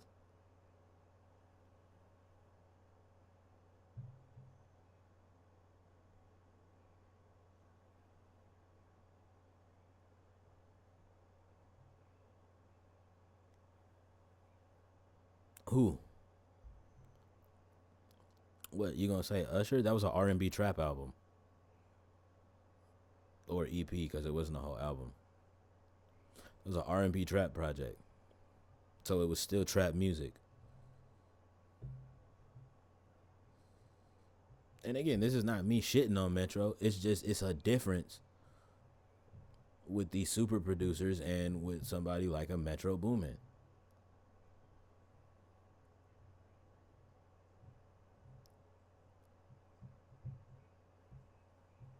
It's just it's different. It's not the same, and it's fine because there's nothing wrong with that. Like you know what I mean? Like nobody's shitting on y'all for that.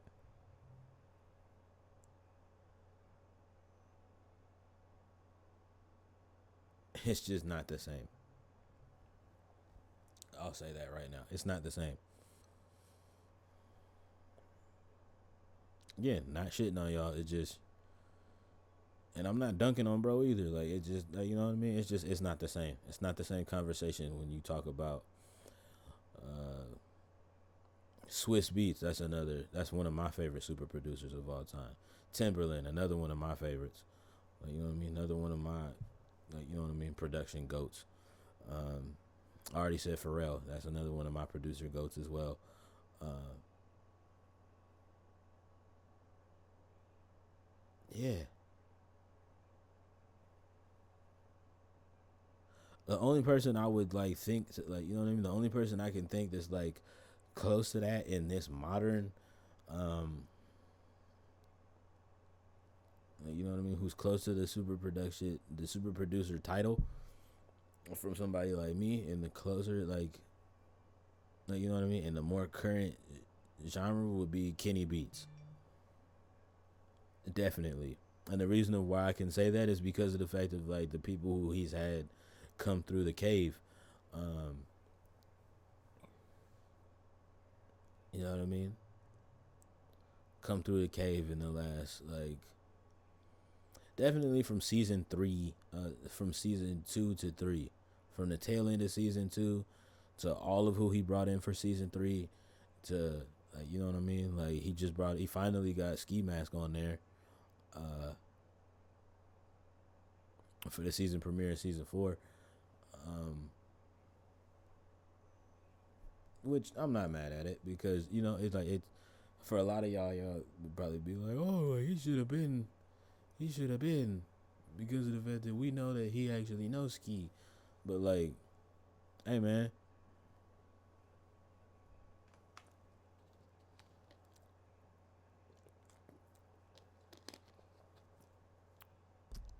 y'all gotta also remember, skis had a lot going on, um, between touring and working on music to losing a lot of very very close people to him. Um, you know, doing something like appearing on a YouTube show is the absolute last fucking thing on your mind. You know, just saying, I can relate. Very, very much so. I can relate. Um, so yeah, but just like yeah, in that regard, like it's that thing of where like oh, a lot of people are gonna be like, oh, what? I can't believe you're not gonna include Metro Boomin as a super producer until he does something outside of just trap music. I can't give that to him. Now, granted, one of the best trap producers in the game right now, still, but no, super producer, no. I'm giving that to Hitmaker before I give that to giving that to Metro because of the fact that Hitmaker has worked with literally everyone, and he doesn't do just R&B records. He's done rap records. He's done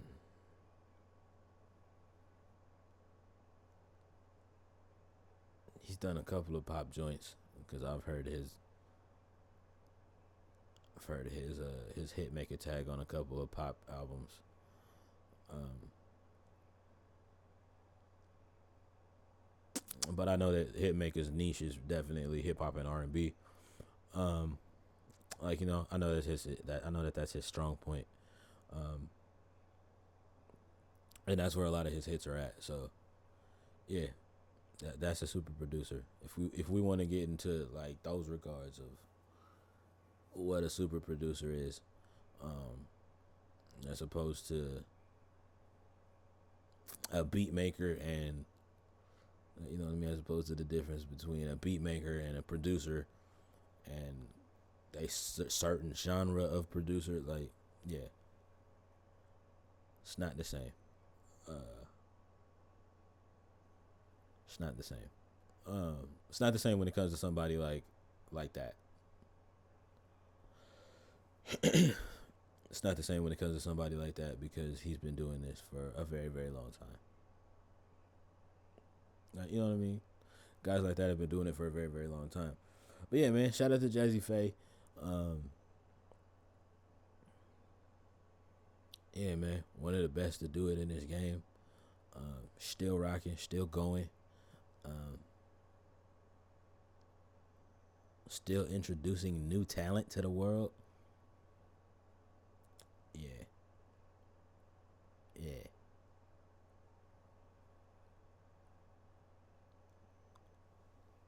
yeah, man.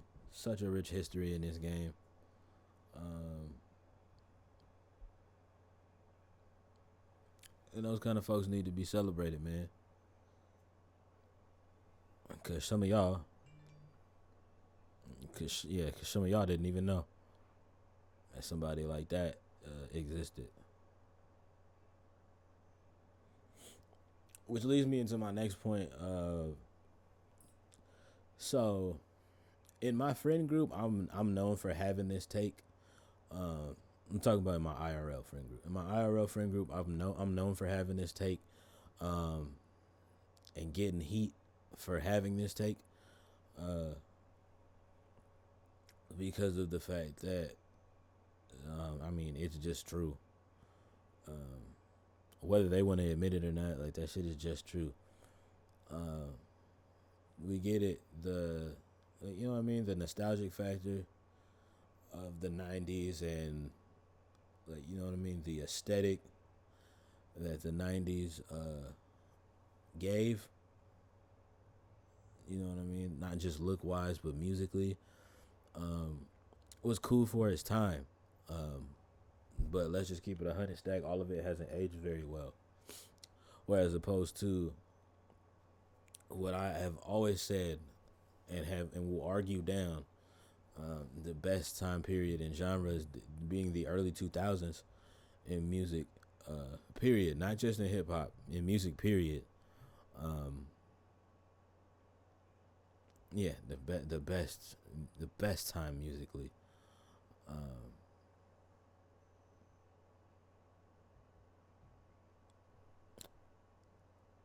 was just a different conversation. And I can already hear some of y'all commenting and typing right now, talking about some what the fuck. The '90s are clearly better. Tupac, Biggie, and blah blah blah blah. Whoever else you want to name, like yeah, bro. Like y'all got like four niggas that was running shit, whereas opposed to in the era that I remember because I was actually a kid. So like I actually like remember these songs being out.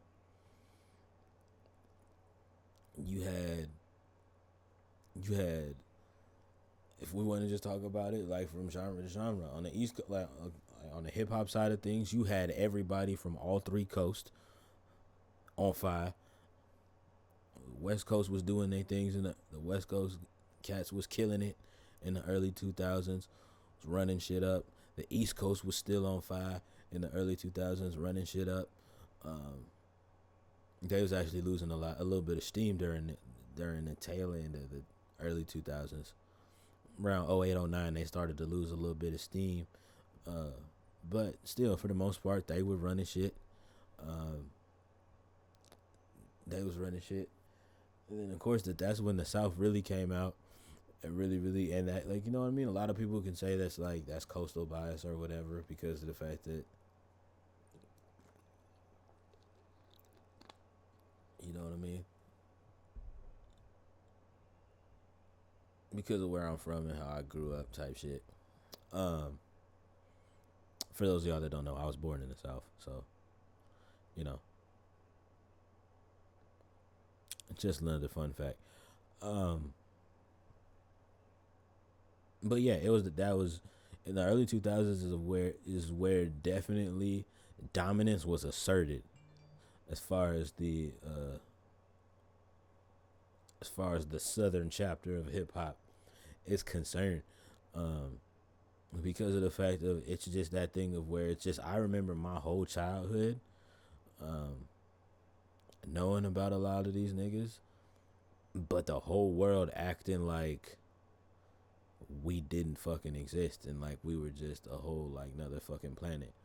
Um, with the exception of Florida, because Florida is a whole nother planet. I don't care. All you Floridians can come for me all you want. Y'all niggas live on another fucking planet. I don't care. I don't care. I said what I said. Y'all niggas are literally that is a whole nother planet. Just surrounded by water. And just on y'all own fucking planet over there. Y'all got gators and racism and a whole bunch of more other crazy shit going on. That is a whole nother planet. Respectfully with love. But outside of that, yeah, yeah, man, the South has had guys, um, has had MCs for ever and a day, but it's just that thing of where, um, the late '90s, y'all didn't really start giving us no love until Outkast really started shaking and moving and busting y'all heads. And then, you know what I mean? And in the early 2000s, like, you know what I mean? Boys just kept following behind that momentum to the point of where, like, you know what I mean? Like, y'all had to respect what the fuck it is that we had to say. Um, and Andre said that shit a long time ago, and that shit still stands now. He said the South got something to say, and we've been had something to say, and we still do have something to say. Um, and we will always have something to say. Just because, just like all of the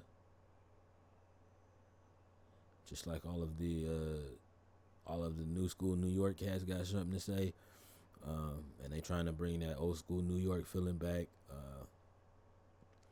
You got you boys on the West Coast doing y'all goddamn thing, um, which I love, and it's exciting to see.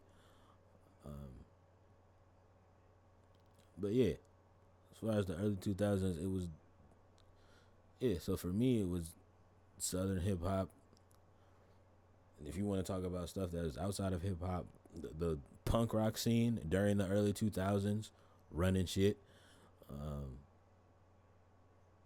really, the rock scene as a whole in the early 2000s, it's fucking nuts.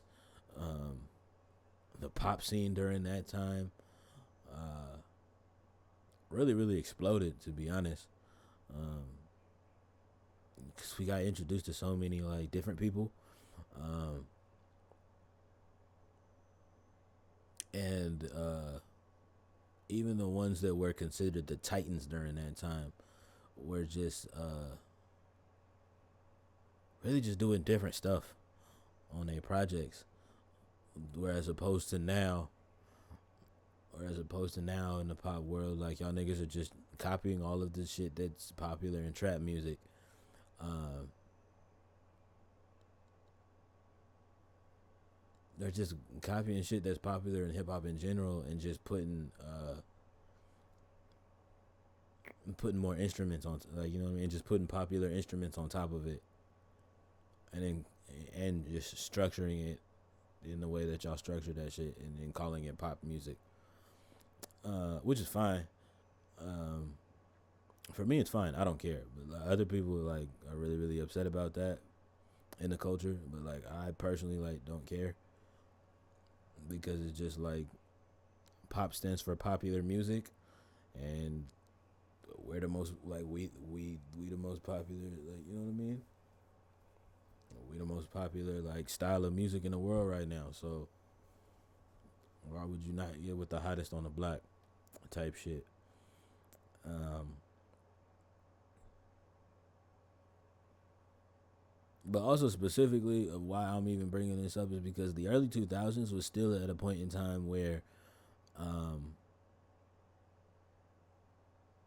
a lot of people, like a lot of the super duper R&B fans will probably like deny this, but like before guys like Mario and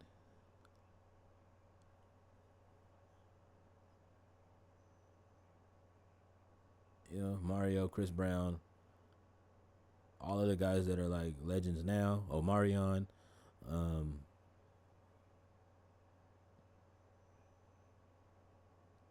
all these dudes, bro. It's just like while y'all are sitting there making these comments, and talking about what these niggas got going on now, um, so I gotta understand is that in the early 2000s, or in the late 90s rather, R&B was kind of gasping for breath. Um, and then Trey Songs, like, you know what I mean, like then all of these guys come in and save, like, you know what I mean, like just save the life, like, you know what I mean, like breathe fresh air into the game, like into the R&B space, point blank period. So like, you know what I mean, if niggas want to disagree, we can disagree about that all goddamn day, but fact of the matter still remains. um yeah, the fact of the matter still remains, y'all. No, just no. That's all I can say. That's all I'm gonna say about that. Just no. Just no. The answer is no. um yeah, nah, the answer is just no, point blank and period. I don't care. The answer is just no. You're wrong. You're always gonna be wrong because I said you was wrong. Fuck you. Just, like, because it's just,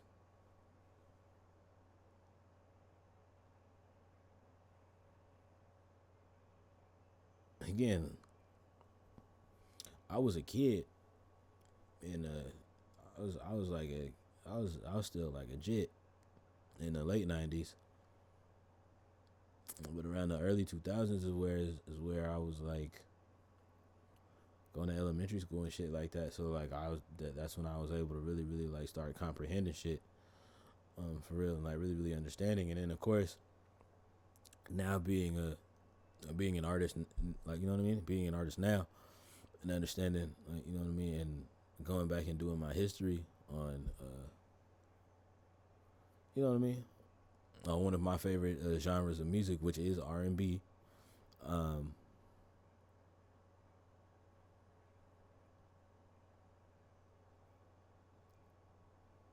yeah, yeah, I know what I'm talking about as far as that, as far as that's concerned. Is all I'm gonna say for real. um yeah, just going back and doing my, but yeah, because of the fact that like I went back and I did my history, um and I, like, you know what I mean, like I hear what was going on in the early 90s. um like, you know what I mean, I hear what y'all was doing in the 80s on the R&B side of things. Like, you know what I mean, I hear what y'all was doing in the 80s and 90s, 80s and early 90s on the R&B side of things. Y'all was killing it, but it got to a point of where that late 90s it got weird for y'all. It got weird for y'all boys for a second. And then, like, you know what I mean, then we get introduced to guys like I said before, like Trey Songz, and Mario comes out. Uh, Sammy comes back out because he's a little bit older now at this point. Um, you know what I mean? Rihanna pops out. Chris Brown pops out for us. Like I mean, like, what are we talking about? But yeah, so you had a lot of people that like disappeared or whatever during that point in time, like the Jay Holidays and a couple of others. But it's just like, bro, okay, and like,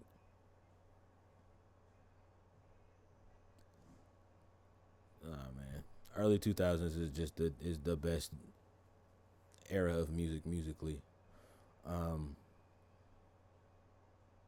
because everybody on all fronts of music were just doing things different. Uh, Motherfuckers weren't afraid to try shit. Motherfuckers weren't copying some shit that they seen somebody else over there do. Um, yeah, individualism was something that was very much still a thing.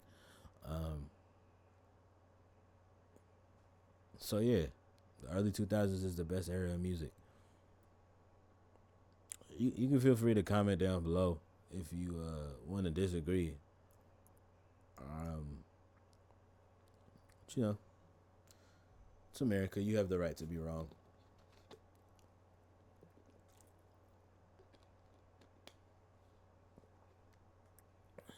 You definitely have the right to be wrong. All right, man. Let's get into some local music talk.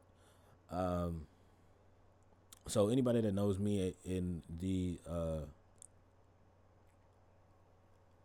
local music spaces here, anybody that has ever had a musical conversation with me knows that there's two individuals on the hip hop side of things,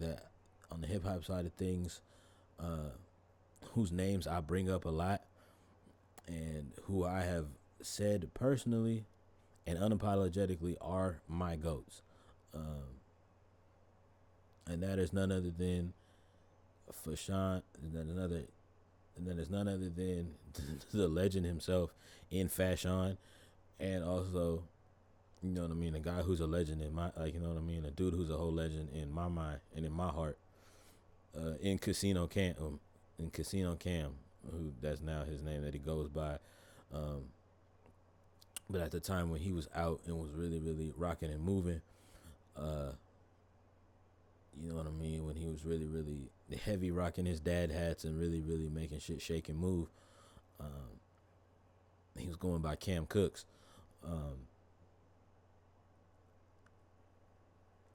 and we're really going to touch on Cam Cooks first because we're really going to touch on the big bro Cam first because of the fact of, it's just that fact for me of that I've been around in these spaces. Like, you know what I mean? I've been around in this thing for 9 years straight now. Um, and I hear the conversations that you niggas have when it comes to anybody from Love City, for real. Um, and the fact of the matter is that y'all don't give these niggas they flowers. Um, for whatever the reason may be. Um, you know what I mean? Like, they may have done some shit that you might have considered Hollywood or whatever. Um, you know what I mean? Whatever your reasoning may be, right? That shit is all fine by me. But personally, what I will say is that the fact of the matter still remains and nothing about that shit changes. Uh, you know what I mean?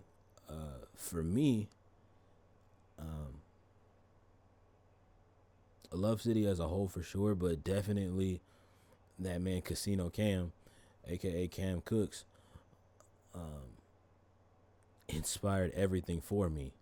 Um, because it was that point of where I was transitioning out of doing just strictly Christian hip hop music, um, and I was entering into the Valley hip hop space for the first time, and my whole issue coming out early was the fact of where it's just like I felt like I didn't fit in with these niggas because when I was coming out, it was a lot of the it's a lot of the gangster rap that was running Valley hip hop at the time. Um, so for me, it was just like, well, damn, all these niggas gang banging and killing and all that other type shit. Like, where the fuck do I fit for real? Um, and then lo and behold, an amazing group by the name of Love City comes out. Um, well, not comes out, but like I get reintroduced to them because I was introduced to uh, some of their stuff late in my high school career. I think I was like just about to graduate or whatever, so like I really didn't like focus on it like that, or I really couldn't like focus on it like that. But once I got into the space of being an artist, um, I really started to pay attention and I started listening to my peers. And listen, you know what I mean, and really like tuning in and tapping in and listening to what my peers was putting out. Um, which is why at that time I was really like having that issue and struggling with the fact of like, bro, where the fuck do I fit in? Like these niggas, like all these niggas is gang banging and killing each other, um, and I do none of those things. Um, like you know what I mean, and I do absolutely none of those things. Insert Love City, um, like, you know what I mean. These boys are turning up, they having a good time. Uh, they're actually talking about something if you would pay attention enough. Uh, and they just inspired, like you know what I mean, a movement that I think every fucking human being should just really live by, and that's just like just lead with lead with the idea of putting more love into your city. Uh, lead with that idea. You know what I mean? Because it's that whole thing of where it's just like, and I say this shit all the time of where it's just like they really like inspired the whole mission of what I've been on now, which is just for like the whole fact of like I don't care if these niggas are a part of the village or not part of the village collective, but like you know what I mean, the whole village collect like the whole point behind the village collective is reminding motherfuckers that we are better together. Because it's that whole thing of where a lot of these motherfuckers, even in our own city, just for y'all to know, just so the niggas in the village know this, like there's even motherfuckers here in the city that don't want us to link and be together because of the fact that we all don't make the same kind of music. But for me, that's the whole entire fucking point. You know what I mean? We link together and like you know what I mean. We come together, we link with each other, we support each other because of the fact that we don't make the same kind of fucking music. Cool, that's fine. Like, you know what I mean? But that's exactly the point.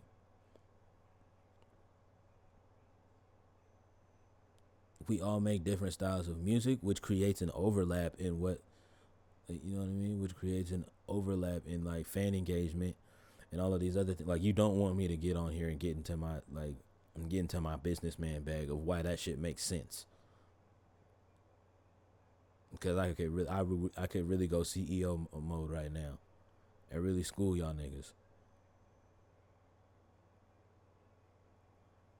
But it's fine. Like you know what I mean? It's just that thing of where it's just like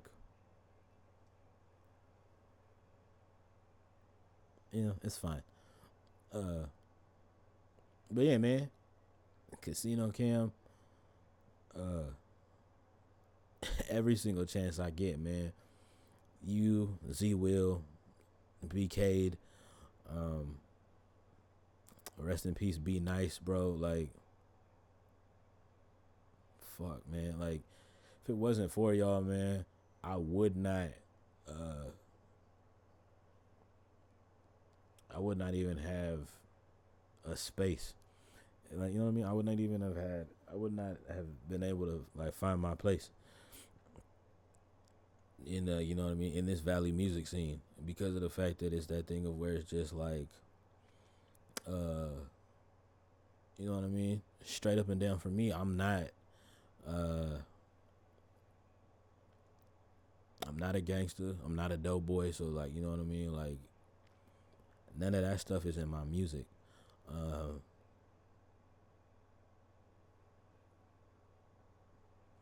you know what I mean? None of that stuff is in my music, and a lot of my shit is yeah. It's a lot of love songs. Okay, and it's a lot of love songs, but I was like, you know what I mean? I'm either rapping or I'm sing rapping it. Um, but like, you know what I mean? Like that's my shit. Like that's, you know what I mean? Okay, like I don't understand. Like it's just like the biggest thing where like I'm at the point in my career of like why I'm just trying to figure out that why like, you know what I mean? Folks in my own city are trying to use that as a knock against me. Um, because it's that whole thing for me where it's just like bro, you only write love songs. Okay, I've fallen in love a lot in my life. Like, we gonna make that a bad thing, or I'm like, no, I'm just saying, you just make a lot of love songs. Again, I've fallen in and out of love quite a bit in my life. So, guess what I'm gonna talk about?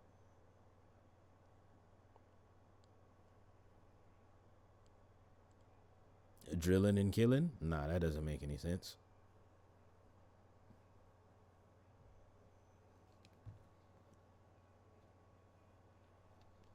I rap really well, and R&B is one of my favorite genres of all time.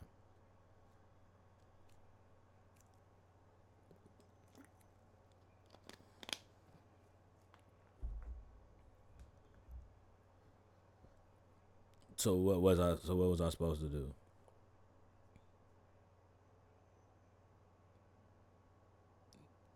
Talk about selling pies and cooking up dope?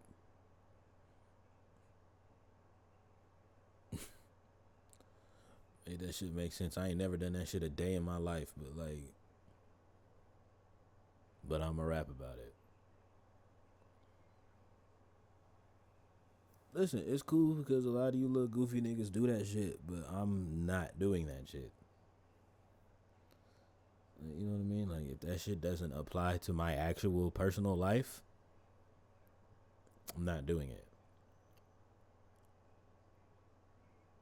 I'm not doing it.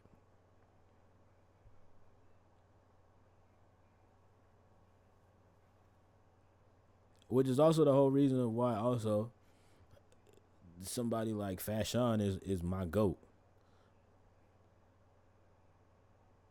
Now I know it's a lot of things where like a lot of people want to be like, oh, like you only like him because Nas is one of your favorite. Like you know what I mean? Like you only like him because Nas is in your all-time top five type. Like it's like you know what I mean? Like Nas is one of your all-time goats as well.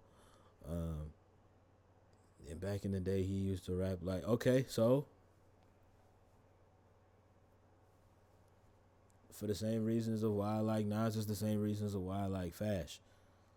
It's because of the fact that like in his music, like you know what I mean, he's letting you think, like he helps you think about, and he helps you picture shit that's going on, like not even just in the city, but in the world. Like you know what I mean? He paints that picture for you. It's called being an artist. It's called being an artist.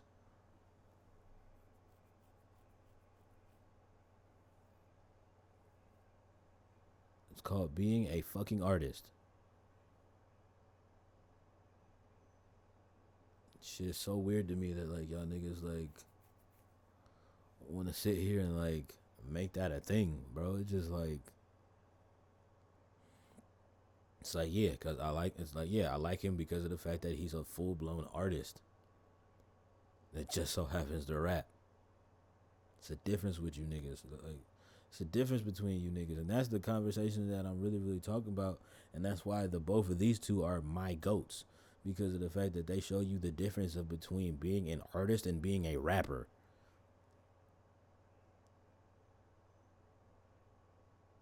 And I really hate that I have to break this down for internet niggas, but like let me break this shit down for internet niggas, even on the valley level. Some of these niggas out here just rap. That's all they do. They rap and they rap really well. And that's cool. or what, like, you know what I mean? And that's cool and whatever, cool. You one of the best rappers here in the city, cool. But you don't put together pieces of like you don't put together pieces of music. You just put together a collection of rap songs and call that shit an album. You put together. I'll say that shit again for the people in the back. You put together. You rappers put together collections of rap songs together and try to call that shit an album. That's a compilation. Whereas somebody like a me, a Fashawn, a Casino Cam when he was rapping, a Brian Cade, a E Hugs, you know what I mean? Niggas that actually put together pieces of like, you know what I mean? Niggas that actually put together bodies of work and pieces of music.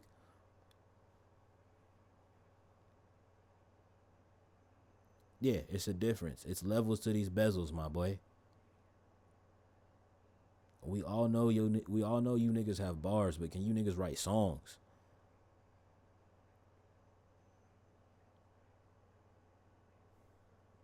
Can you? I want to see it. I really do. I wholeheartedly do. I want to see if you can actually write songs.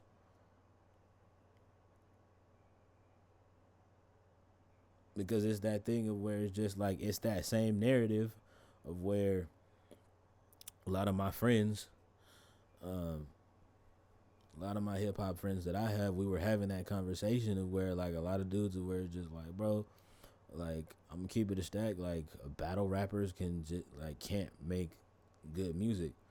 Um, I'm so glad to say that now in 2023 that narrative is changing. Um, and to be quite honest, like a lot of these battlers are making a lot better projects than the niggas that just rap all the time.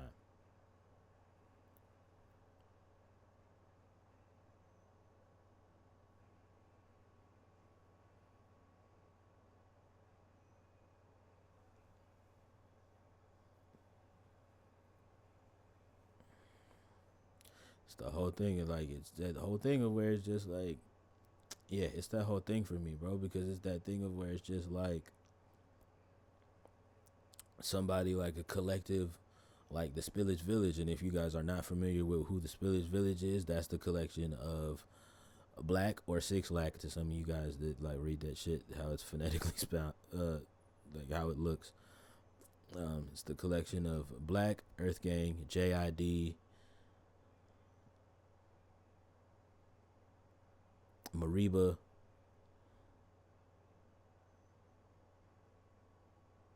somebody else. I'm forgetting somebody. But shouts out to you as well, my boy. Um, I'm just forgetting you now. I'm forgetting you at the moment. Forgive my memory. But yeah, it's the one thing of why I love the Spillage Village so much, like because of the fact that well, for so many of them, I already loved them as individual artists. Um, but it's that thing for me that when they collectively come together and do what it is that they do, like you know what I mean, and you know what I mean, when they collectively came together and they gave us what they gave us on that Spilligion project, um, it personally for me it did something for my soul because it was just like man, this is exactly like this is exactly the kind of quote unquote hip hop that I want to make. But specifically for me, I said this is exactly the kind of like style of music that I aspire to like make because of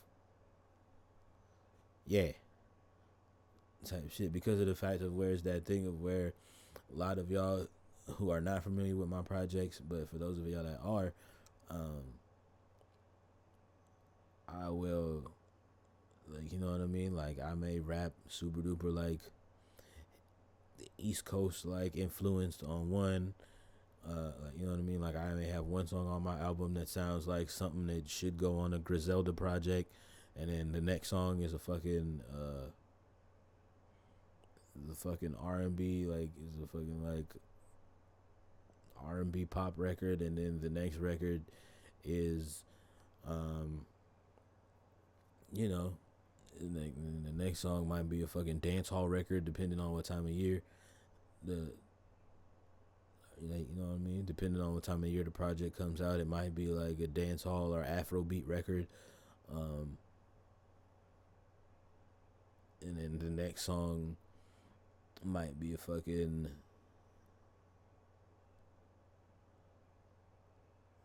might be like a little funky thing, and then the next joint might sound like a DC Go-Go, like, you know what I mean. Might sound like a DC Go-Go record or whatever.